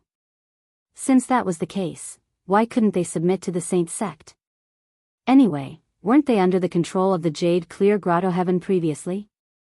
Now that they just changed bosses, why couldn't they accept it? Based on this thought, more and more forces chose to submit to the Saints sect, and the 4 spiritual masters became stray dogs. The battle that Qin Shueqing saw when she first came to the Supreme Palace enclosure was the Saints sect's follow-up operation to capture the 4 spiritual masters. The overall situation was set. Although there were still sporadic resistance forces in the 9 states, they couldn't stop the Saints sect's plan to unify the Supreme Palace enclosure. Qin Shueqing came to the Supreme Palace enclosure under such circumstances. After disguising herself, Qin Shueqing hid in the city. She had spent a great deal of effort to gather this information without attracting anyone's attention. Now that the world was too chaotic, one might suddenly be affected by the flames of war if one stayed in the wilderness to cultivate, so many immortal cultivators came to the city to take refuge. These people didn't have high cultivation, but they were very well informed. While chatting with these people, Qin Shueqing found out another very important piece of information. That was, Cheng Hua and Yi Ji went to the Great Illusionary Land and hadn't returned yet. It had been 2 years. According to past experience, the convergence of the 3 enclosures generally only lasted for a month. Once the thick fog dissipated and the 3 enclosures separated, the Great Illusionary Land would be completely closed. Even if someone wanted to stay inside, they would be forcibly expelled at this time. Of course, these secrets weren't known to the public before. It was because of the arrival of the Saint sect that these secrets were made public. Jade Clear Grotto Heaven needed to be mentioned here. The reason why the 4 spiritual masters treated the 12 kings as allies was that the 3 enclosures couldn't be connected at all. It had been mentioned before, once the 3 enclosures converged, the fluctuation of spirit energy would become abnormally intense, and the fog formed by spirit energy would gradually cover the entire sky. Qin Shueqing had personally experienced the strangeness of the fog before. So no matter how high one's cultivation was, it was absolutely impossible to pass through the fog to go to the Purple Myrtle enclosure and the Heavenly Market enclosure. Yi Ji's previous instigation of Cheng Hua to escape to the Heavenly Market enclosure was actually just a joke. Didn't you see, since ancient times, apart from the Saint sect, who else could freely travel between the 2 realms? The 4 spiritual masters mistakenly thought that the 12 kings came to the Supreme Palace enclosure in the form of avatars, so they held a big banquet in the Jade Clear Grotto Heaven to entertain these friends, who came from afar. It had to be said. The way the 4 spiritual masters entertained the 12 kings was really like the way the Native Americans first met the European colonists. Note, this might be a bit tiring to read because I'm also tired of writing. But these contents can't be skipped, so I can only try to reduce the length as much as possible. The reason why I suddenly mentioned this. That's because, this book had already entered the final stage of completion. Throughout the whole process, I learned a lot from it and also discovered my shortcomings. This is my first 1,000,000-word work. If I say I'm satisfied, then I'm definitely not satisfied. After all, it's a work full of flaws. It's really not good enough, nor is it exciting enough. At least, it's not exciting throughout. Because many of the mistakes are too low level. If I were to rewrite it, the level of excitement would definitely increase by several levels. But if I'm not satisfied, what it has achieved now is actually far beyond what I once expected. So I'm really grateful to all of you for giving me such an opportunity to learn and improve. I won't say much nonsense. Because this is a VIP chapter, you have to pay for it. I'm writing it here so that the pirated readers can also read it. Maybe one day they will also become genuine readers and support me. 200 words for 1 center. This paragraph has a total of 500 words. I'm taking advantage of your 2 cents. I hope you won't criticize me too harshly. The new book has been confirmed. If nothing goes wrong, the title of the book will be, I Really Know Martial Arts. Currently, the title has been registered, but it hasn't been officially released yet. Because I have to save 100,000 words before I release it, I can't keep updating it. When the new book is released, I will open a chapter to explain, so before that, please don't take this book off the shelves. In addition, I will also do my best to finish this book properly. Calm. Wonderful Book House. Chapter 548. The arrival of the Holy Church had also indirectly caused the secret of the Great Illusionary Land to be deliberately publicized by some people. From this, Qin Shueqing finally understood why Cheng Hua and Yi Ji had not returned to Earth. It was not that they did not want to come back, but that they had no way to come back. Thinking back, when the secret of the Great Illusionary Land had just been leaked, many people rushed to the Great Illusionary Land with the mentality of giving it a try. Everyone wanted to obtain opportunities and adventures from it, so they did not care about the quota limit. In short, whether the rumors were true or false, they had to try it first. There was no chance before, but now that the opportunity was in front of them, who could resist the temptation? The result was naturally overjoyed. The limit of 3,000 places seemed to have been lifted, so whether it was Jindan or Yuanying, as long as they dared to go, they would definitely be able to enter the Great Illusionary Land smoothly. The sudden surprise also caused the people to lose their rationality. During that time, the battle at the Supreme Palace enclosure was the most intense. The 4 spiritual masters and the 12 kings were fighting fiercely, and the major forces of the 9 regions were also busy resisting the attack of the Holy Church. It was obviously impossible to be distracted and care about other people in a battle of life and death at the supreme level. Instead of staying in the Supreme Palace enclosure and praying that the flames of war would not burn their heads, it was better to risk their lives and go to the Great Illusionary Land. If they really got lucky and luckily obtained some adventure, wouldn't they be able to completely reach the peak of life? With such a fantasy, for a time, there were as many cultivators going to the Great Illusionary Land as carps crossing the river.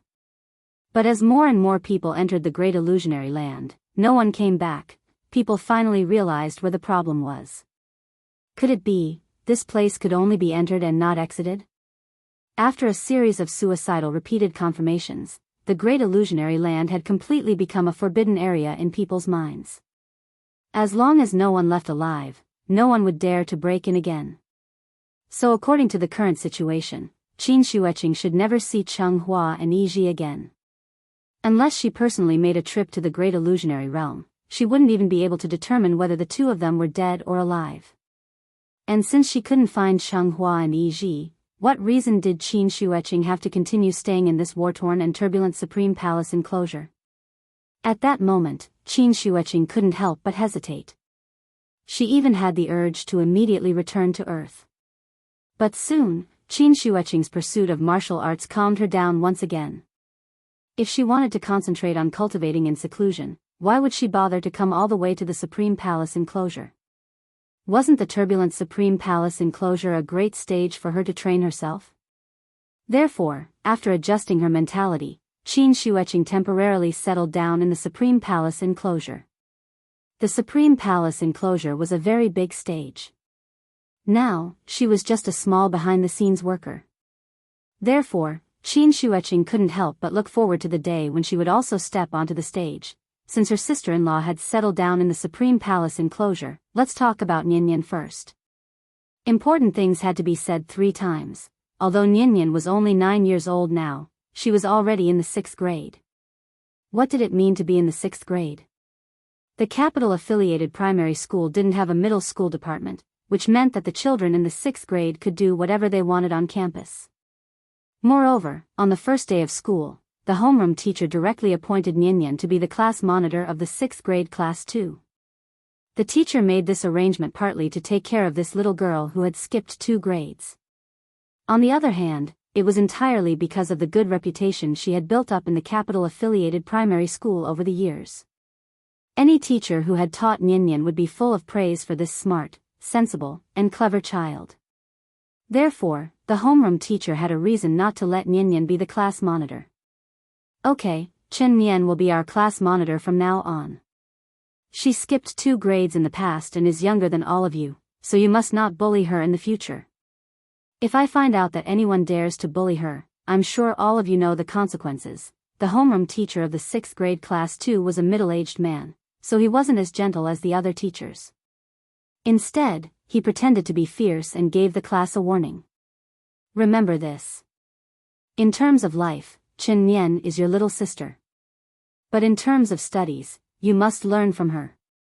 Although she skipped 2 grades, she still scored 100% on the pretest. But what about all of you? Okay, I won't say anything more. Everyone be alert and let's start class now. On the podium, the homeroom teacher lectured with spittle flying everywhere. Then, he patted Nian's shoulder and squeezed out a smile. Chen Nian, you're small, so you'll sit here in the future. The teacher pointed to the seat closest to the podium. Then, Nian carried her school bag and obediently came to this excellent place with good feng shui. It was a little strange. Nian was short, so it was reasonable for her to sit in the first row. But her desk mate was not only taller than her, she was also much bigger. Sitting there, she was like a pagoda that could suppress demons. She could practically block the view of the students behind her. Moreover, she was a girl. A fat girl who weighed at least 150 pounds. Suddenly meeting such an outstanding classmate, Nian couldn't help but take a second look at her. But she didn't expect this fat girl to treat her as if she didn't exist. Even though the whole class was paying attention to Nian, the fat girl still shrugged her head and turned a deaf ear to everything around her. Soon, Nian's first class in the 6th grade class ended. As a new classmate, Nian felt that she had an obligation to take the initiative to integrate into the group. So, she took the initiative to greet the fat girl next to her across the aisle. "Hello, I'm Chen Nian. What's your name?" Nian had skipped 2 grades, so she already had experience. So, her adaptability could be said to be very strong. She didn't feel shy at all. Who would have thought? Nian wasn't afraid of strangers, but the fat girl next to her was. She just patted the girl's arm out of courtesy, but she didn't expect the girl to be so scared that she started trembling. Nian's face was full of black question marks. She thought that she had accidentally scared the girl. But before she could apologize, the fat girl directly covered her head with her hands and then leaned over the table like an ostrich. The classmate behind Nian also saw this scene. So, this boy who looked like a skinny monkey immediately pointed at the fat girl in front of him and laughed loudly. "Chen Nian, ignore her. She's a fool. Ha ha ha, fool, big fool. Ha ha ha ha ha. Calm. Wonderful Book House." Chapter 549. Today was the first day of school after all. Except for Nian, everyone in the class was old acquaintances. Therefore, after a summer break, everyone naturally had endless topics to talk about with each other. Perhaps wanting to attract everyone's attention, this skinny monkey-like boy saw the interaction between Nian and the chubby girl and deliberately laughed loudly. And such a pretentious laugh naturally attracted the attention of the other students in an instant. All of a sudden, Nian's position became the focus of the entire class. "Yo, isn't this the big idiot in our class? I haven't seen you for a few months, why are you still so fat?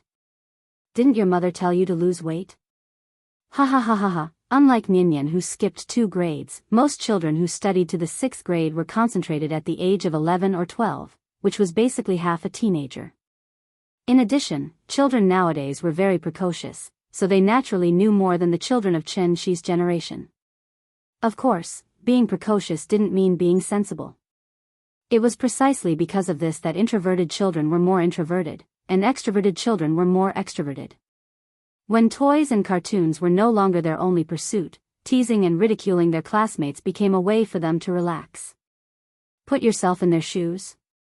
Put yourself in their shoes and think for others. Sorry, children at the age of 11 or 12 didn't understand this slightly complicated theory. Just like a joke that was once popular on the internet, a reporter went to the South Pole to interview a group of penguins. He asked the first penguin, "What do you do every day?" The penguin replied, "Eat, sleep, play with Dowdo." Then he asked the second penguin. The penguin still replied, "Eat, sleep, play with Dowdo." The reporter asked the other penguins with confusion, but the result was the same in the end. So, the reporter continued to ask 99 penguins like this. When the reporter asked the 100th little penguin, the little penguin gave a different answer, "Eat, sleep." The reporter asked in surprise, "Why don't you play with Dowdo?" The little penguin pouted, glared at the reporter, and replied, "I am Dowdo." Was this really a joke? No, no, no. In fact, it was a complete tragedy. Because behind the 99 happiness, there was always a hidden pain that had no place to complain. The fat girl's name was Li Tangyue. This was a poetic name, but unfortunately, it did not match her appearance at all. Li Tangyue was 12 years old this year. She was 1.6 meters tall, but her weight was an astonishing 150 kilograms. When she stood there, she was like a big bucket. Unfortunately, she was diagnosed with childhood non-alcoholic fatty liver disease, also known as severe fatty liver disease. This kind of disease was not fatal and could be eliminated by recuperation. Therefore, after some treatment, Li Tangyue's parents let the child go back to school. And this was the beginning of Li Tangyue's tragedy. She used to be a lively and cute little girl. However, as her body grew fatter, Li Tangyue gradually became silent and her grades began to plummet. Although the head teacher of the 6th grade class 2 was a male teacher, he still noticed the change in Li Tangyue's mentality. Therefore, in order to encourage and help the child, the teacher moved Li Tangyue to the first row so that she could be urged to study hard at any time. Her teacher's intentions were good. But this arrangement directly led Li Tangyue to walk from behind the scenes to the front of the stage, as if there was a spotlight on her at all times. From the day she moved to the first row, Li Tangyue felt that dozens of pairs of eyes were following behind her at all times. Her classmates were all looking at her. Her classmates were all laughing at her. She was afraid that her broad body would block the line of sight of the students in the back row, so she always bent her waist and hunched her back, trying her best to shrink her head. She never dared to go to the toilet because she was afraid of the strange gazes from both sides of the corridor. She tried hard to hide herself, but the spotlight on her became more and more dazzling. She was different from Nian, who was a white swan that everyone loved. She was born an ugly duckling that no one liked. In order to lose weight, Li Tangyue tried to go on a hunger strike. But, even if she was so hungry that she was about to faint, her weight did not decrease at all. Instead, it increased a little. Because she was fat, she suffered a huge psychological pressure that she should not have to endure at her age. For those students with obvious physical disabilities, it was precisely because of their obvious physical defects that they were not easy to bully and ridicule. Because their weakness was reflected on the surface. Even children knew that they could not bully the disabled, let alone these 11 or 12-year-old teenagers. Li Tangyue was different. She did not have any obvious disabilities. She was just plain fat. Therefore, mocking her for being fat had gradually become a custom in grade 6, class 2. Regardless of whether they were boys or girls, regardless of their conduct, regardless of whether their grades were good or bad, in short, everyone was disgusted and disliked this fat girl who was like a bucket. Almost every class had children who were ostracized. But children like Li Tangyue, who were both ostracized by others and ostracized by themselves at the same time, were very few. How could the pressure and pain she was enduring in her heart be understood by ordinary people? Hearing the words "big fool" constantly ringing in her ears, Nian suddenly woke up from her shock. Why did everyone call Li Tangyue a big fool and not a big fatty? Wasn't it because she was stupid? When she was mocked by others, she would only bury her head deep in her arms like an ostrich. Just like what Nian saw now. Looking at the new deskmate in front of her who was as fat as a pig but as timid as a mouse, Nian suddenly stood up and let out the angriest roar in her life to the entire class. Enough. All of you shut up. Shut up. Although Nian was young, her petite figure stood there, but it was as if she was a stabilizing force. In an instant, the entire class fell silent. At that moment, everyone did not understand what kind of madness she had. Perhaps it was because they were suppressed by Nian's aura, or perhaps it was because she had the support of the head teacher. In short, after everyone saw Nian's angry face, they decisively shut their mouths. No one stood up to continue to challenge the authority of the new class leader. Seeing that everyone was quiet, Nian took a deep breath, turned around, and shouted to the class, "I announce. From today onwards, you are not allowed to call her a big fool anymore. And you are not allowed to bully her anymore. If I find out that anyone is still bullying her, then I will definitely tell the teacher and the principal." Calm. Wonderful Book House. Calm. Chapter 550. Her announcement shocked the entire class. Everyone seemed to be unable to understand the reason behind Nian's anger, but after seeing her serious expression, no one dared to stand up and oppose her. Skinny Monkey was sitting behind Nian. He opened his mouth to speak, but in the end, he swallowed the ridicule that was about to come out. After all, a 6th grader was not young anymore. Everyone had their own thoughts. Although Nian had attacked everyone in the class, this method of not specifically targeting a particular person would not cause everyone to be angry.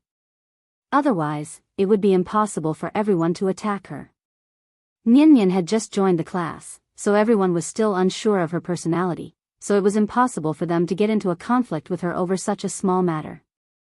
Therefore, after a short period of silence, the classroom immediately returned to its usual clamor. Everyone ignored Nian. Those who were fooling around continued to fool around, and those who were chatting continued to chat as if the unpleasant incident had never happened. Although Li Tangyue did not raise her head, she could hear the movements around her. Seeing that everyone was no longer ridiculing her, Li Tangyue carefully raised her head to observe her surroundings. Nian saw her actions, so she smiled at her and then sat back down in her seat as if no one was around. "Thank you." Looking at Nian's calm appearance, Li Tangyue hesitated for a moment before carefully thanking her. "It's okay. If anyone dares to bully you in the future, just tell me. I'll make the decision for you." Perhaps because she had done a good deed, Nian was in a good mood, so she did not care about the strange gazes around her and directly patted her chest to accept this little brother. Soon, the break between classes was over. The second class began. Nian secretly observed Li Tangyue for a while, only then did she realize that she liked to deliberately bend her body in class, as if she was afraid that she would block the view of the students behind her. Therefore, as soon as the class ended, Nian went straight to the form teacher's office and told her thoughts. She hoped that the teacher could move Li Tangyue to the window so that Li Tangyue would not block the other students. At the same time, she also hoped that the teacher would let her sit behind Li Tangyue. This way, she could protect Li Tangyue at any time and prevent her from being ostracized by her classmates. The teacher decisively agreed to her request. And this was the privilege that Nian had as a merit student, the leader of the young pioneers, and the class monitor of Year 6 Class 2. It had to be said that Nian really did things swiftly and decisively. After receiving the teacher's warning, she took advantage of the break between classes to quickly complete a series of seat changes. At this point, Nian and Li Tangyue had become the unshakable front and back seats. And it was precisely because of Nian's appearance that Li Tangyue's gloomy primary school life finally ushered in a ray of light. After school in the afternoon, Nian told Qin all the good things she had done today. Although Qin already knew what had happened, he still pretended to be very surprised and then praised the little girl. Although Nian always had the attitude of a class monitor in school, in front of Qin, she would always be that little girl who never grew up. Therefore, after hearing Qin's praise, the little girl immediately showed a proud look and walked with a bouncing and jumping non-stop. The father and daughter walked leisurely for a while. At this time, Nian seemed to have thought of something and suddenly turned to Qin and said, "Dad, we won't do the exercises between classes in the future, and we won't have PE class either." Why? Didn't the Ministry of Education stipulate that schools must have PE class? Hearing this, the little girl's face was filled with excitement and said, "We'll change to martial arts. In the future, we'll practice our hut fist during the exercises between classes, and PE class will also be changed to martial arts class." This was important news that the teacher announced before school ended so that the children would remember to tell their parents at home. Practice our hut fist during the exercises between classes? Changing PE class to martial arts class? So fast. The moment he heard this news, Qin couldn't help but frown slightly. He remembered Grandpa Deng once said, the popularization of computers had to start from a child's age. 30 years had passed in the blink of an eye, computers had long been popularized, and now it was martial arts' turn? Martial arts had the function of strengthening the body, so using Arhat fist to replace the exercises between classes seemed to be a very normal operation. After all, this was only a set of beginner-level fist techniques. Could it be that they really expected the children to rely on this set of Arhat fist to practice obvious strength? Practicing martial arts was so hard, if they didn't slack off and cheat, the teacher should thank the heavens. However, everything had to be thought deeply. This seemed to be a simple move to cater to the current trend, but there was a deeper meaning behind it. If Qin guessed correctly, once the Arhat fist entered the school and officially entered the stage of popularization, the Wu Alliance would then select the most talented and outstanding children and send them to a newly established national exemplary school. A special school that only taught cultivation and nothing else. She was slightly lost in thought. The little girl waited for a while. Seeing that She didn't respond, she couldn't help but pout, then grabbed She's arm and said with an aggrieved face, "Dad, you said before that you would let me learn martial arts. In the end, you didn't let me go to the training class. Are you going back on your word?" After hearing Nyan's words, She's face suddenly showed an expression of not knowing whether to laugh or cry. Could it be that this child had been thinking about this all along? As mentioned before, She did teach the little girl how to cultivate qi. But he still didn't teach the little girl how to use the vital essence in her body. Nyan was very sensible, so when she mentioned it to Shi before, she never mentioned it again after Shi changed the topic. And the reason why she brought it up again today was because this matter had indeed been hidden in her heart for a long time. Many students in the class signed up for the martial arts training class, but she didn't. Although she could ride a horse, skate, swim, and draw, but now the most popular thing was martial arts. Did they think she didn't have vanity? Unknowingly, Nyan had already developed the habit of doing the best in everything and fighting for the first place in everything. But it was a pity, Dad still refused to teach her martial arts, and didn't agree to let her go to the martial arts training class. Seeing the little girl's aggrieved face, She hesitated for a moment, then smiled and pinched her little face, asking, "What's wrong? Are you angry with Dad?" "I'm not." Hearing She say this, the little girl suddenly turned her head to the side, pouted her mouth and pretended to be angry. Why was She unwilling to teach her martial arts? Wasn't it because he was afraid that she would accidentally kill a classmate?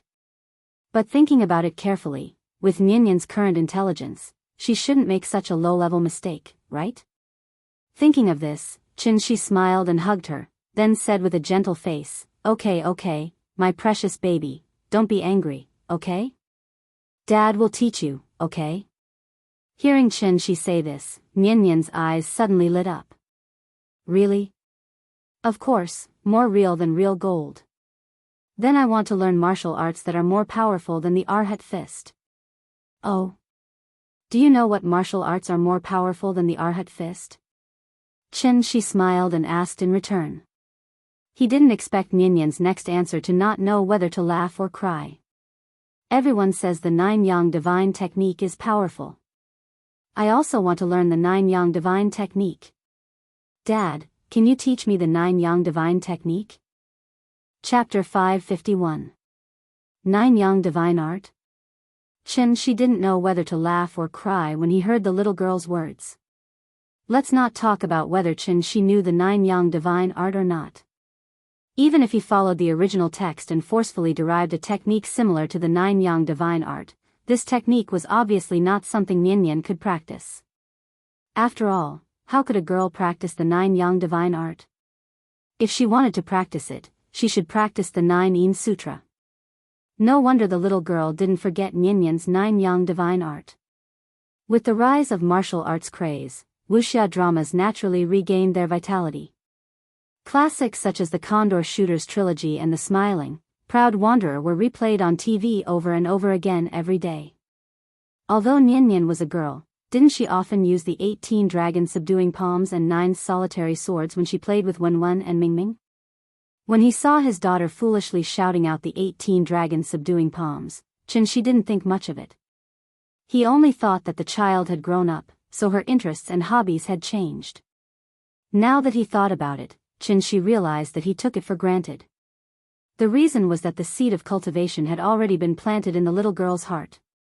And now, it was time for this seed to break through the soil and sprout. You silly child, the 9-yang divine art is only passed to males and not females. Didn't you listen to the lines carefully when you were watching TV? If a girl practices the 9-yang divine art, she will grow a lot of facial hair like a man. So even if Daddy really knows this technique, there's no way I can teach it to you. After hearing the little girl's request, she smiled and rubbed her head.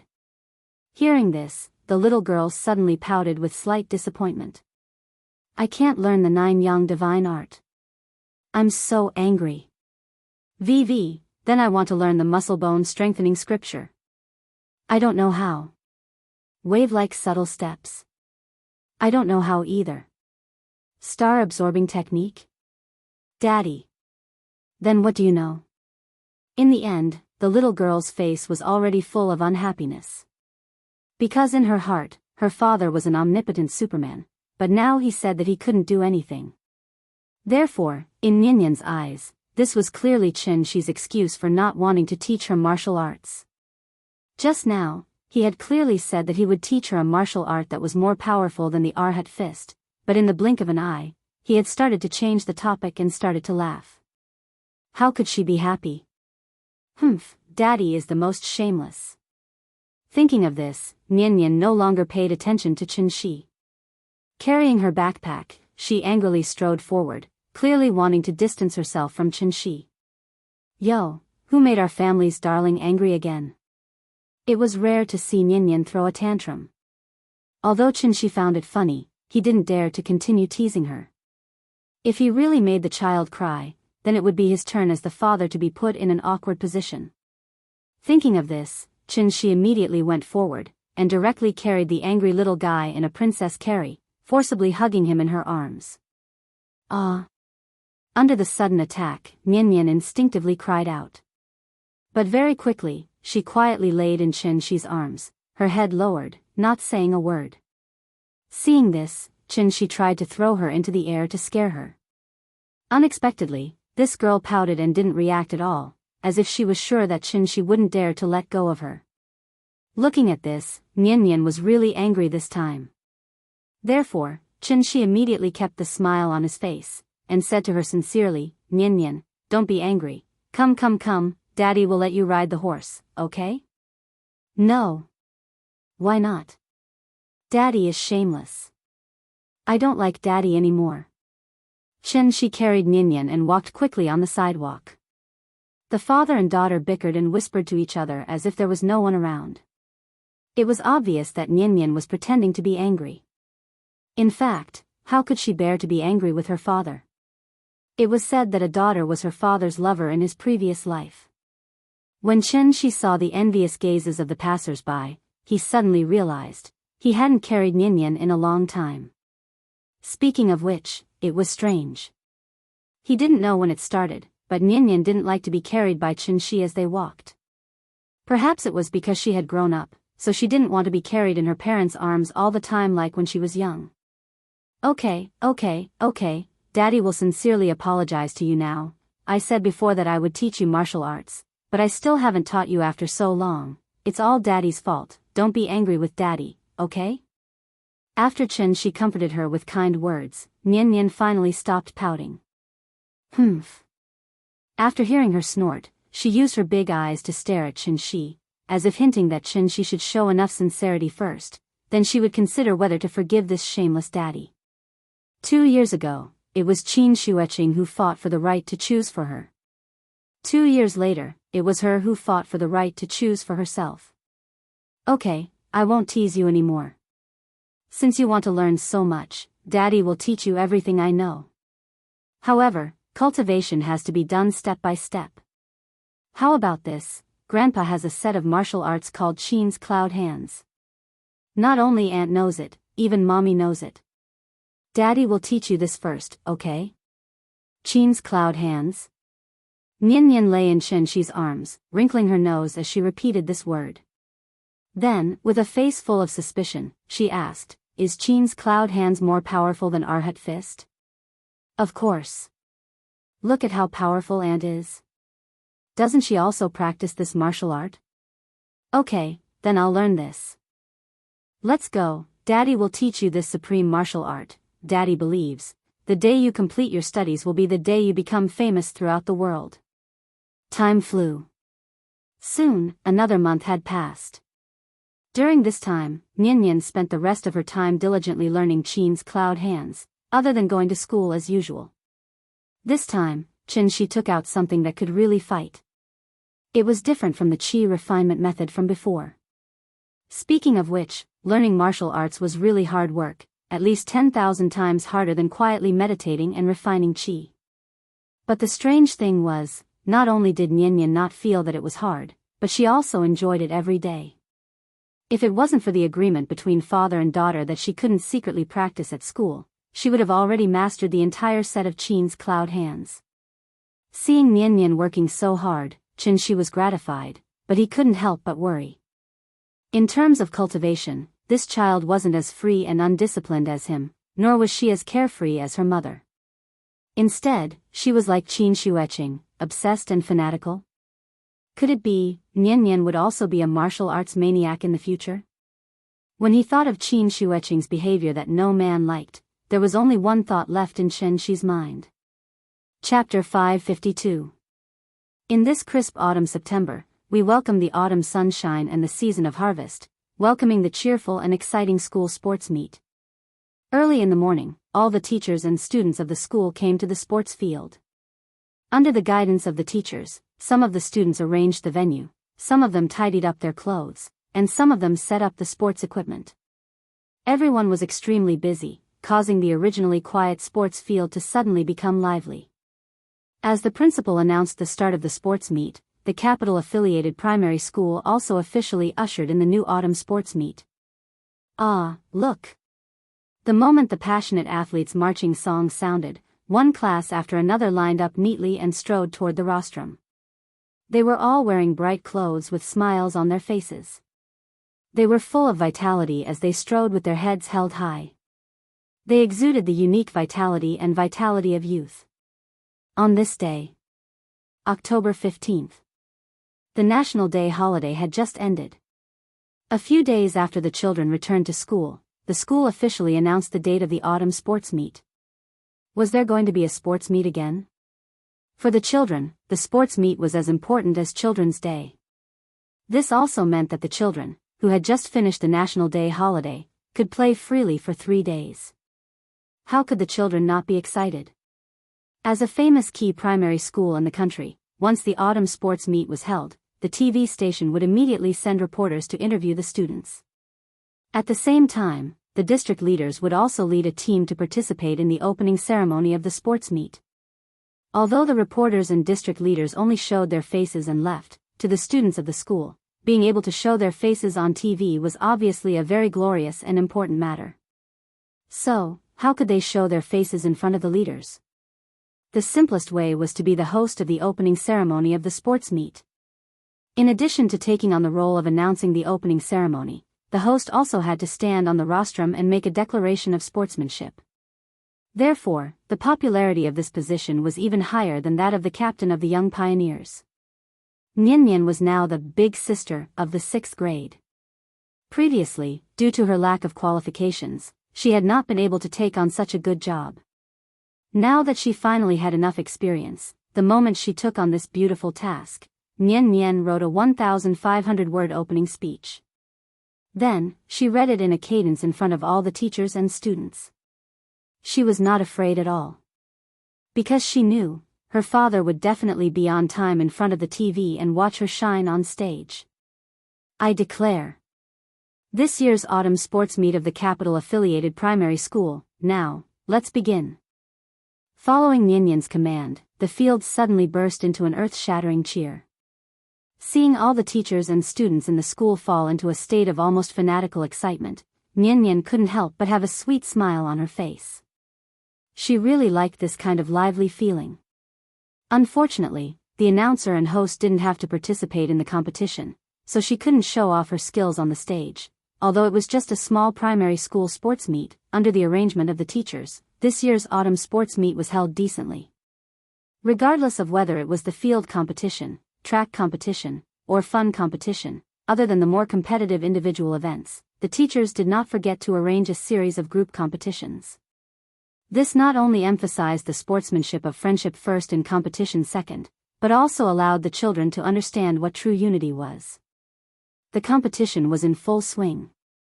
The first day was the track competition, the second day was the field competition, and the third day was the group competition.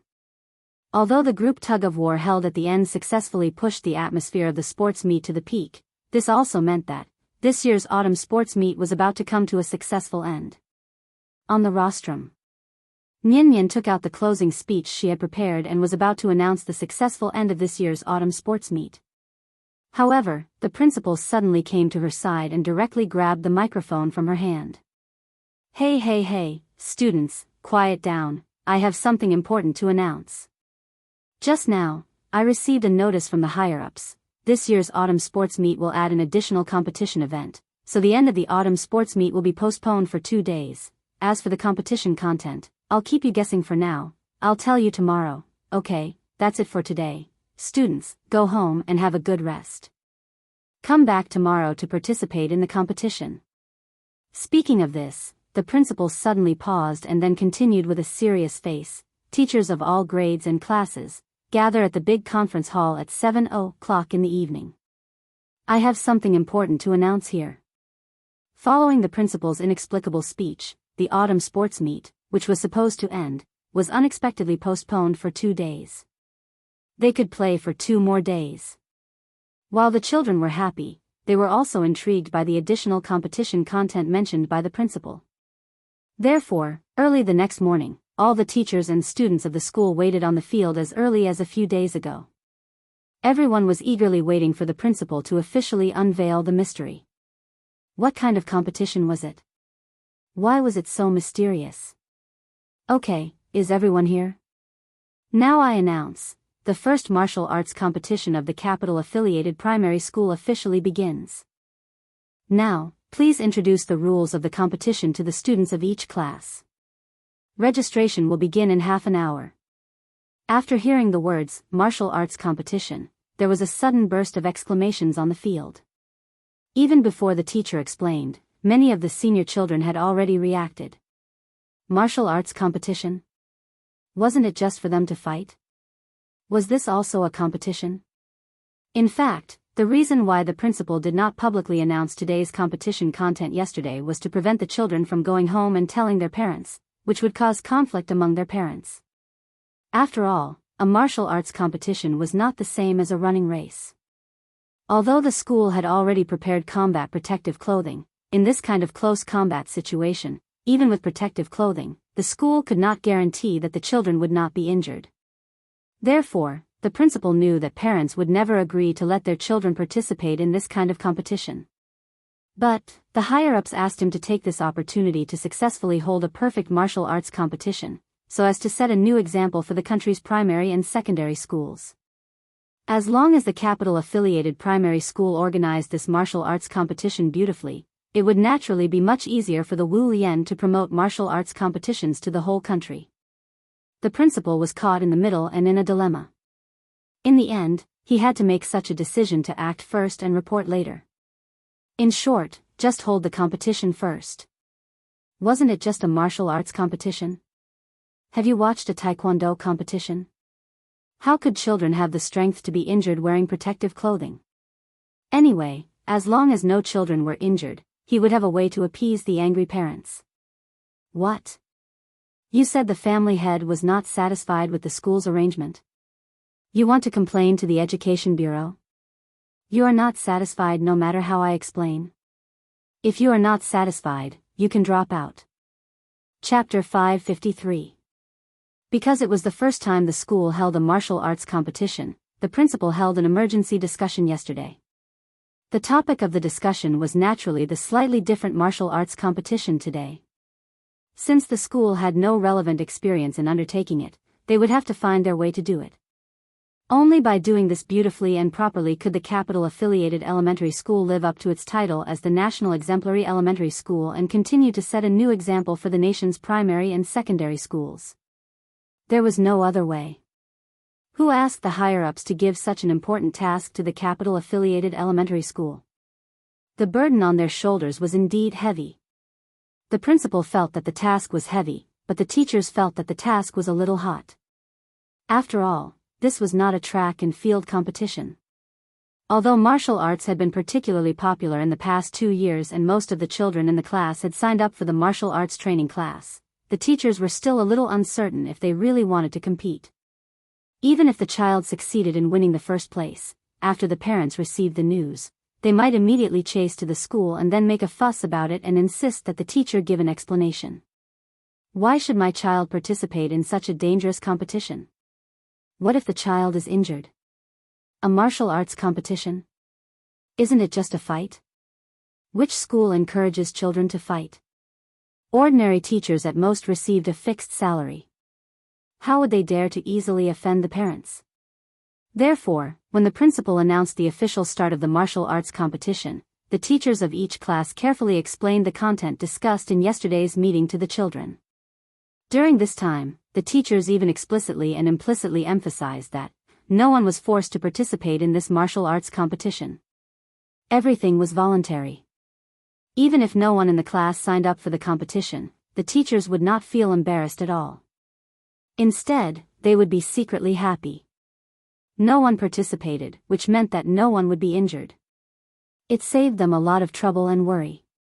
How good was that? However, what the teachers never expected was, the children's enthusiasm for this martial arts competition was far beyond their imagination. In the class with the most applicants, there was even a situation where the whole class wanted to sign up. Whether it was a boy or a girl, regardless of age, regardless of introverted or not, all the children who had participated in the martial arts training class raised their right hand high at that moment.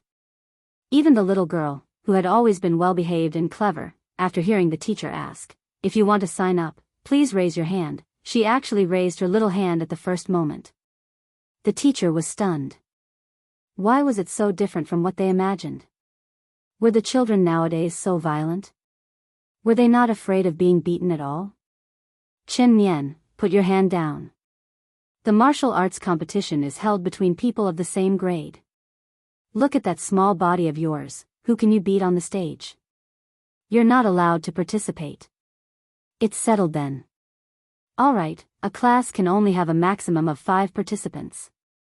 Now, I will choose the participants. Seeing that the situation was getting out of control, the teacher decisively decided to have the final say and stripped Nian of her right to participate in the competition. When Nian heard this, she pouted unhappily and retorted, "Teacher, I know martial arts. I will be the Qin Shiyun hand. Dad taught me. It's even more powerful than Arhat fist." As soon as he said this, the whole class burst into laughter. As the old saying goes, there is no first place in literature and no second place in martial arts. If they were to compare academic results, Nian would claim second place, and no one in the class would dare to claim first place. However, if it was a martial arts competition, the entire class would not accept her as the class monitor. Nian was only 9 years old. Everyone in the class was 2 or 3 years older than her, but they couldn't outdo her in terms of academics, and they couldn't even beat her in fights. Who would be able to take this lying down? No one took Nian seriously, and this made her very angry. However, just as Nian was about to continue speaking and fight for herself, a discordant voice suddenly sounded from the back of the classroom. "Teacher, why don't we let Li Tangyue participate? Look at her body. If she stood on the stage, she would be able to kill someone just by sitting down, right?" Ha ha ha ha ha. As soon as these humiliating words came out, the entire class burst into laughter. The teacher was stunned for a moment and did not reprimand her immediately. Instead, she subconsciously thought about the possibility. That's right. Didn't children fight to see who had the bigger body? Li Tanyue's body was indeed quite intimidating. If it were other mischievous children with Li Tanyue's body type, the teacher would definitely send them to the competition without hesitation. However, with Li Tanyue's introverted and almost depressed personality, sending her to the martial arts competition was equivalent to sending her to the execution ground. Therefore, the child who made this suggestion had ulterior motives. She clearly wanted to see Li Tangyue make a fool of herself. Thinking of this, the teacher finally came back to her senses, so she deliberately pretended to be angry and scolded sternly, "Who said this? Stand up for me." The teacher originally just said it casually and wanted to intimidate the children in the class. Who would have thought, as soon as she finished speaking, a tall girl directly stood up and said proudly, "Teacher, I said it." Zhao Yu? The teacher still had a deep impression of this girl who looked quite likable. Zhao Yu started school late and was now 12 years old. In addition, girls developed early, so she was already a little lotus flower that showed its sharp edges. It was very obvious that she was different from the other girls in the class. When the others were still girls, Zhao Yu was the first to transform into a young girl. As a rebellious girl who started putting on makeup in elementary school, Zhao Yu naturally did not like ugly fat women like Li Tangyue. Therefore, Zhao Yu used to tease Li Tangyue a lot. It was not until Nian joined grade 6 class 2 and stood up for Li Tangyue that Zhao Yu chose to give up for a period of time. Sometimes, the hatred between girls came so easily. Nian never provoked anyone. However, her performance, her grades, her looks, and her behavior, it was very easy to attract hatred. Zhao Yu hated Li Tangyue to begin with, but now Chen Nian had suddenly appeared. This was great. The hatred in Zhao Yu's heart naturally doubled. Double kill. Teacher, I want to sign up. Because I have already obtained the warrior certification and am now a stage 1 warrior. Just like Taekwondo, in the process of promoting the martial arts trend, the Wu Lian did not forget to come up with a set of very scientific martial arts evaluation criteria. Among them, stages 1, 2, and 3 were beginner warriors, stages 4, 5, and 6 were intermediate warriors, and stages 7, 8, and 9 were advanced warriors. Although stage 1 was just the beginning, it was enough to scare many people. After all, Zhao Yu was only a 12-year-old girl. The strength of a stage 1 warrior was enough for her to beat the entire grade. Oh. You have a warrior rank? Okay, then I'll count you in. After hearing Zhao Yu's self-report, the teacher was suddenly happy and seemed to have forgotten to pursue the matter. It couldn't be helped, who asked this Zhao Yu's background to be not simple. The daughter of a rich family in Beijing, can't afford to offend. Seeing that the teacher was no longer pursuing the matter, Nian could not help but look up at Li Tangyue in the front row. As usual, this big fat girl was bent over the table at this moment, as if she did not hear the mocking laughter just now. Not sure if it was because Qin Shi taught her the Qin Shi Yun hand, but Nian's personality was becoming more and more like Qin Shi etchings. Therefore, after looking at Li Tangyue in front of her and then looking back at Zhao Yu behind her, her bad temper came up on the spot. Teacher. I'm also a stage 1 warrior. Why can she participate but I can't? Calm. Wonderful Book House. Chapter 554. Teacher, I'm also a first stage martial artist. Why can she participate, but I can't? Nian's clear questioning voice suddenly sounded in the classroom. The teacher's face slightly changed on the spot. This child, how could she be so disobedient? The reason why the teacher didn't allow Nian to participate in the martial arts tournament was out of good intentions. He didn't think that this little girl would act like she ate the wrong medicine today, insisting on standing up to make him unable to back down. I'll say it again, this martial arts tournament is held between the same grade. You're already in the 6th grade, so your opponents are at least 2 or 3 years older than you. Are you sure you want to participate? The teacher's face was a bit ugly. But because of Nian's usual performance, the teacher didn't care about her contradicting behavior, and once again emphasized that the cruelty of the martial arts tournament. He tried to persuade Nian to give up this inexplicable idea. After all, children can't be compared to adults. A 2 or 3 year age gap will directly cause the two sides to never be on the same level. Professional boxing matches are divided into lightweight and heavyweight weight, but this martial arts tournament, because of the lack of experience, did not pay attention to the details. As long as Nian signed up for the tournament, it means that she may meet Zhao Yu, who is taller than her, heavier than her, and even have longer arms and legs than her. Isn't this just looking for abuse? The teacher really didn't want Nian to participate, but this time Nian was like a tortoise that ate a scale, determined to participate in the tournament. Teacher, I'm sure. Hearing Nian's resolute answer, the teacher frowned and thought for a while, then finally agreed to her request. Okay, then I'll count you in. The teacher thought that Nian really had the strength of a first-stage martial artist. But in fact, Nian didn't even go to a martial arts training class. Where can she find a martial artist qualification certificate? This little girl lied. She learned how to lie. And the reason why Nian did this, on one hand, was because she really wanted to participate. On the other hand, it was entirely because of Zhao Yu. Just like how Zhao Yu was unhappy with her, Nian had been unhappy with Zhao Yu for a long time. In Nian's eyes, Li Tangyue was a kind and pitiful girl. She was just a little fatter. Did she get in anyone's way? Why did she have to be bullied every day? Although the whole class was ostracizing Li Tangyue, after Nyanyan's observation during this period of time, she found that there were only a few people who were taking the lead. One of them was Zhao Yu. What was even more infuriating was that Zhao Yu's bullying methods were much better than Skinny Monkey's. At most, Skinny Monkey would take the lead to kick up a fuss. He didn't really hate Li Tangyue. However, Zhao Yu didn't know what was going on. It was as if Li Tangyue's existence would lower her beauty, so she spent all day thinking of ways to target Li Tangyue. Even if she unintentionally passed by Li Tangyue, Zhao Yu would unintentionally leave behind one or two sarcastic words to hurt Li Tangyue's fragile heart. As the saying goes, hurtful words were like sharp knives. The person who said it was calm and indifferent, but the person who heard it was covered in cuts and bruises.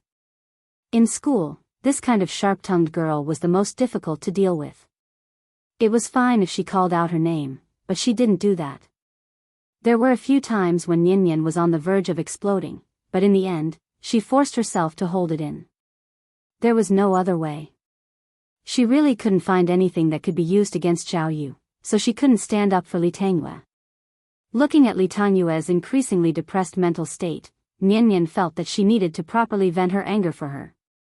Zhao Yu, Chen Nian, who else in our class is a first-stage warrior? Wang Xiaohu, you too. Okay, then the three of you will go together. Zhao Yu and Nyanyan were both girls, so the teacher looked left and right.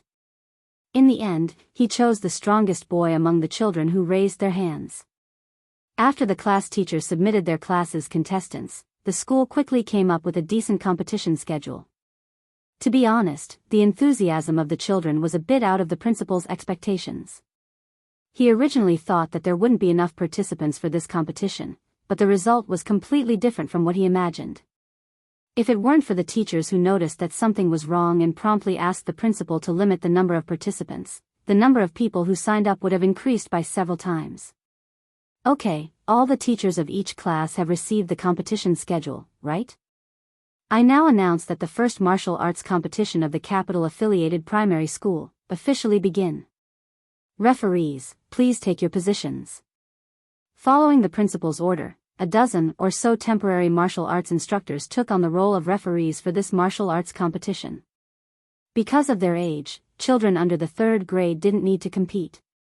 They only needed to perform a complete set of arhat fists, and the referees would score them based on their performance. The one with the highest score would be the champion. This kind of competition naturally wasn't worth watching. Therefore, when the 4th grade students went on stage, the atmosphere was instantly pushed to the peak. The school found a lot of gymnastics mats and neatly spread them on the field, suddenly turning the field into a huge open-air arena. The small players wore full protective suits and were eager to try. Under the leadership of the teachers in charge of their classes, they were madly cheering for them. From the Colosseum of Rome 2,000 years ago to the boxing ring now, fighting had always been the most exciting competition for the audience. Perhaps it was because of the atmosphere, these 8 or 9-year-old children showed a kind of fanatical ferocity as soon as they went on stage. As soon as the referee blew the whistle, the two sides would immediately pounce on each other and use their ancestral tortoise fists. After 2 or 3 moves, the two would hug each other and roll around on the mats. This was a fight between children.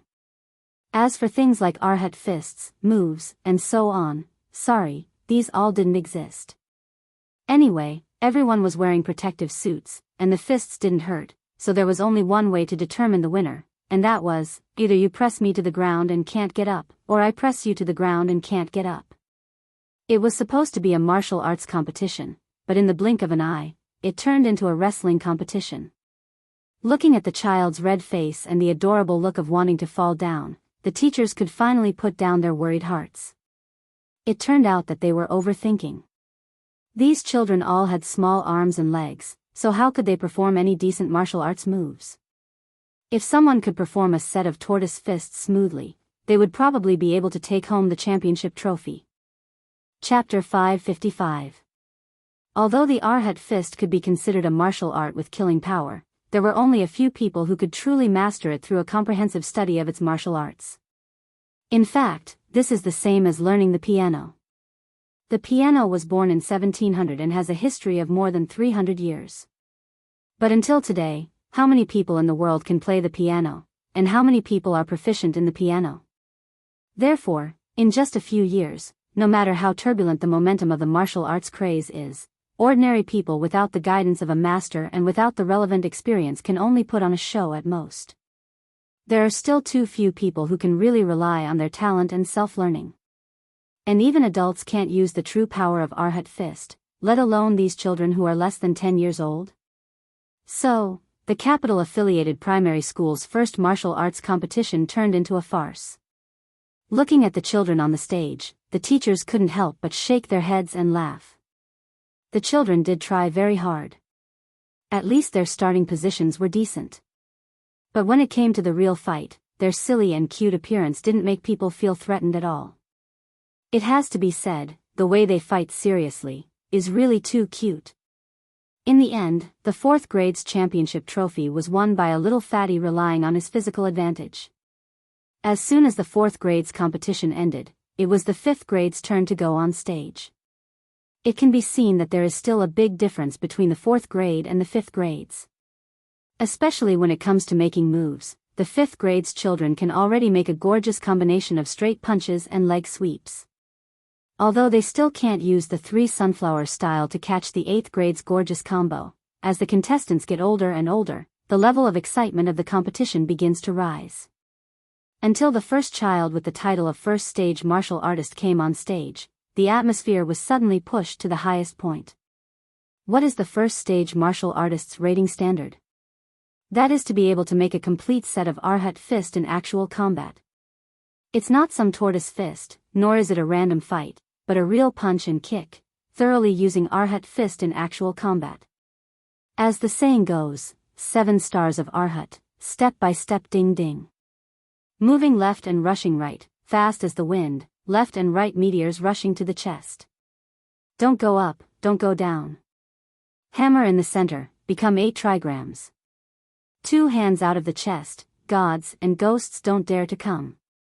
As more and more martial artists entered the stage, the children who were only fighting based on their primitive instincts were quickly defeated.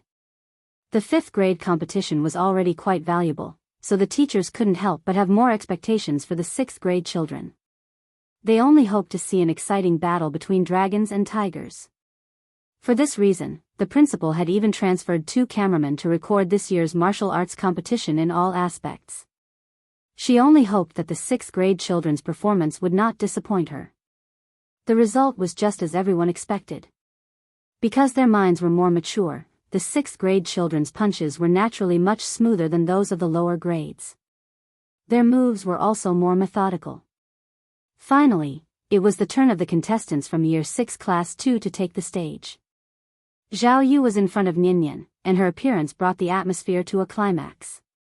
A girl. She was the first girl to go on stage. Moreover, Zhao Yu's figure was tall, and her chest was slightly bulging. Therefore, the moment she went on stage, the boy opposite her immediately blushed and didn't dare to look at her again.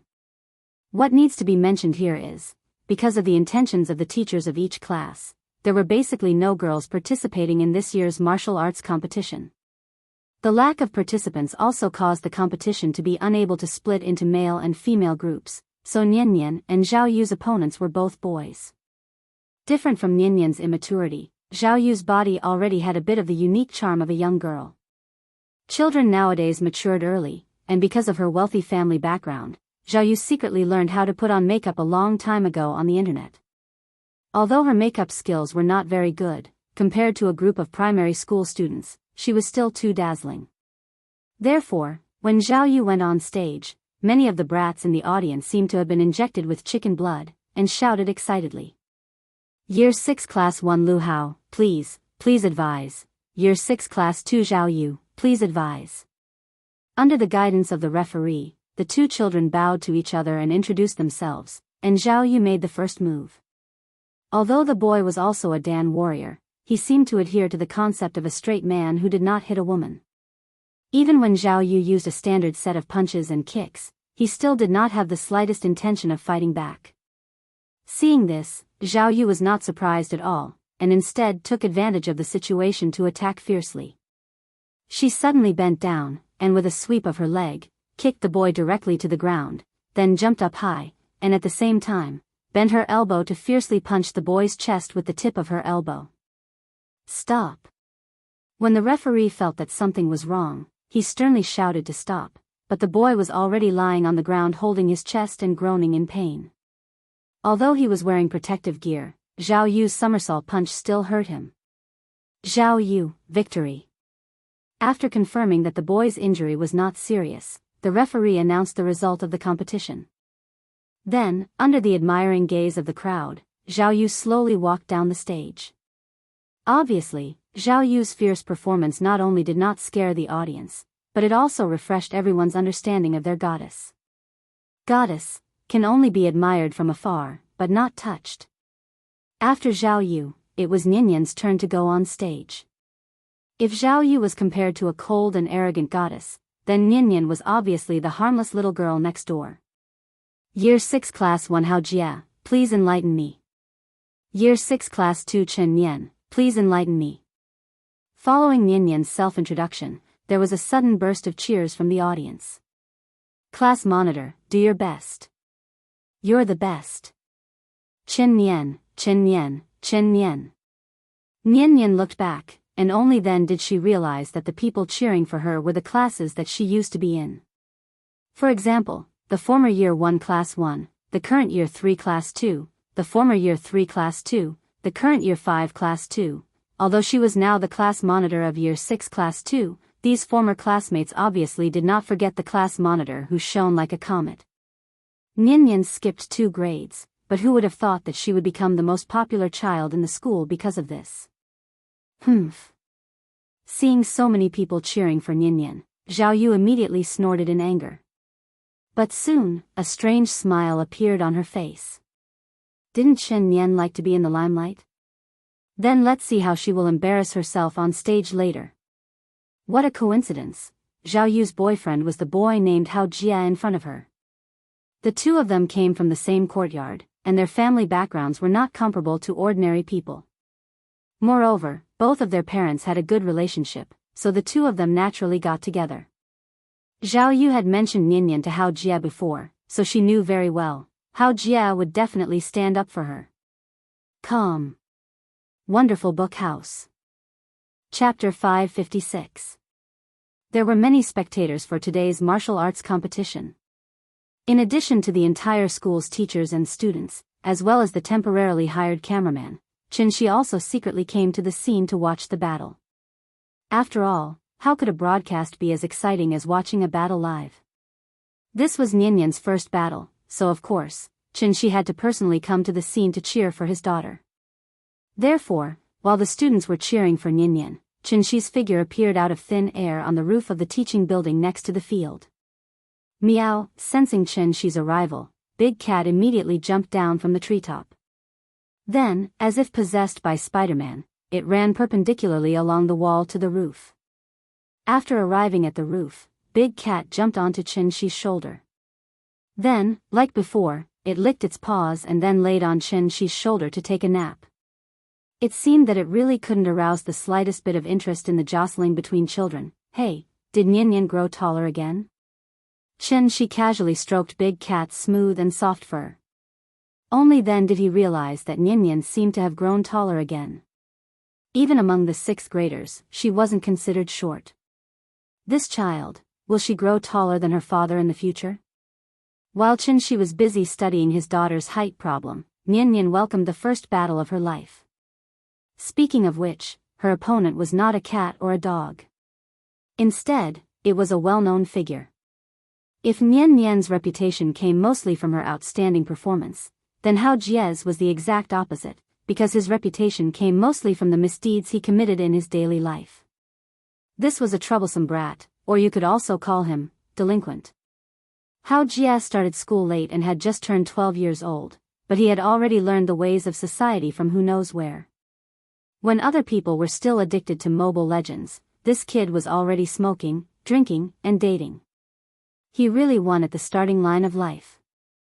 However, being rebellious was being rebellious. In the end, Hao Jia was only a 12-year-old boy, so his relationship with Zhao Yu was more like a special relationship of mutual recognition and cooperation. Both of them hoped to use this opportunity to show their uniqueness and arouse the envy and admiration of their classmates. This would satisfy their desire to win. The moment Hao Jie heard the name, Chen Nian, he remembered what Zhao Yu once said to him. Although in Hao Jie's eyes, Nian was obviously a little girl. But as Zhao Yu's boyfriend, Hao Jie felt obligated to stand up for his girlfriend. Therefore, after he went on stage, he gave Nian a fierce middle finger. Obviously, this action was done specifically for Zhao Yu to show his determination. In addition, Hao Jie also wanted to use this opportunity to scare Nian. It would be best if Nian lowered her head and admitted defeat. This way, he wouldn't be criticized for bullying girls, and at the same time, he could get back his girlfriend's dignity. Compared to Hao Jie's fierceness, Nian's reaction was a little cute. Although she didn't understand why Hao Jie was so hostile to her, she knew what it meant to give her the middle finger. Therefore, Nian pouted unhappily. Match start. The referee didn't notice Hao Jie's little action. When he saw that the two young contestants were in position, he blew the whistle. The match started. In front of the entire school, Hao Jie still had some restraint. Therefore, he didn't immediately rush towards Nian. Instead, he stood on the spot and waved at Nian. Seeing this, Nian didn't hold back. She only heard a yeah to boost her courage, and then stupidly rushed towards Hao Jie. Here's what needs to be mentioned: for safety reasons, the school forced every child to wear boxing gloves. Nian had always been practicing palm techniques, so when she got close to Hao Jie, she stupidly used her fist instead of her palm, and directly threw a punch towards Hao Jie's face. Aya! This silly child. Didn't you see that he was already in a blocking stance? She actually went to feed others moves like this? As the most discerning spectator, Chen Shi sat on the rooftop, stroking Big Cat while commenting on Nian's moves. Sure enough. Before Chen Shi finished, Hao Jie raised his left arm to block Nian's fist. At the same time, he swung his right fist, and punched towards Nian's lower abdomen. This move was the fourth style of Arhat fist: clear the clouds and see the sun. Because she was wearing protective clothing, Nian didn't suffer any damage from Hao Jie's punch, but the judges on the platform all took out pens to record it. Like all sports, the judges would give points based on the child's performance, and the one with the higher score would win. Because Nian could still stand, the judge didn't immediately blow the whistle, but instead signaled for both sides to continue the competition. Hao Jie seemed to have some experience in martial arts competitions. Therefore, before Nian could recover, he immediately withdrew his fist, and then kicked the outside of Nian's calf. This was good. Even though she was wearing protective gear, Nian still fell to the mat because of her unstable center of gravity. Whoosh! After the sharp whistle sounded, Hao Jie immediately stopped and took 3 steps back. He had successfully knocked down his opponent. According to the referee's scoring rules, this kick should be worth 3 points, right? Chen Nian, can you still stand? Do you want to admit defeat? The judge quickly stepped forward to help Nian up, and at the same time asked with concern. She was a child, after all, it was normal for her to admit defeat. However, when Nian heard the judge's question, she immediately pouted and replied unhappily, "No. I can stand up, I didn't lose." After saying that, the little girl seemed to have eaten gunpowder. She immediately got up from the ground and got into a fighting stance again. Okay, then be careful, don't get hurt. The judge gestured for both of them to stand properly, ready to start the competition again. But at this time, Nian suddenly did something unexpected. She quickly put the glove on her mouth and took it off in a few moves. What are you doing? Put the gloves on. The judge noticed Nian's actions and immediately scolded her. Hearing this, not only did Nian not listen to the judge's request, but she also deliberately threw the gloves out of the ring, retorting at the same time, "No. I don't know the Arhat fist, Dad taught me palm techniques, I can't use palm techniques with the gloves on." Palm techniques? The judge was also a martial artist. After hearing what the little girl said, he immediately looked at the main stage hesitantly. This was a rule set by the school. Wearing gloves was to prevent the child from getting hurt. But martial arts and boxing were different after all. Martial arts not only consisted of fist techniques, but also finger techniques and palm techniques, so wearing gloves was equivalent to wearing shackles. On the main stage. After the judge's explanation, the principal finally understood the crux of the matter, so he nodded to the audience and readily agreed to the little girl's request not to wear gloves. The principal wanted to see what was so special about this little girl's palm techniques. Okay, let the competition begin again. Listen to my whistle. 1, 2, 3, whoosh.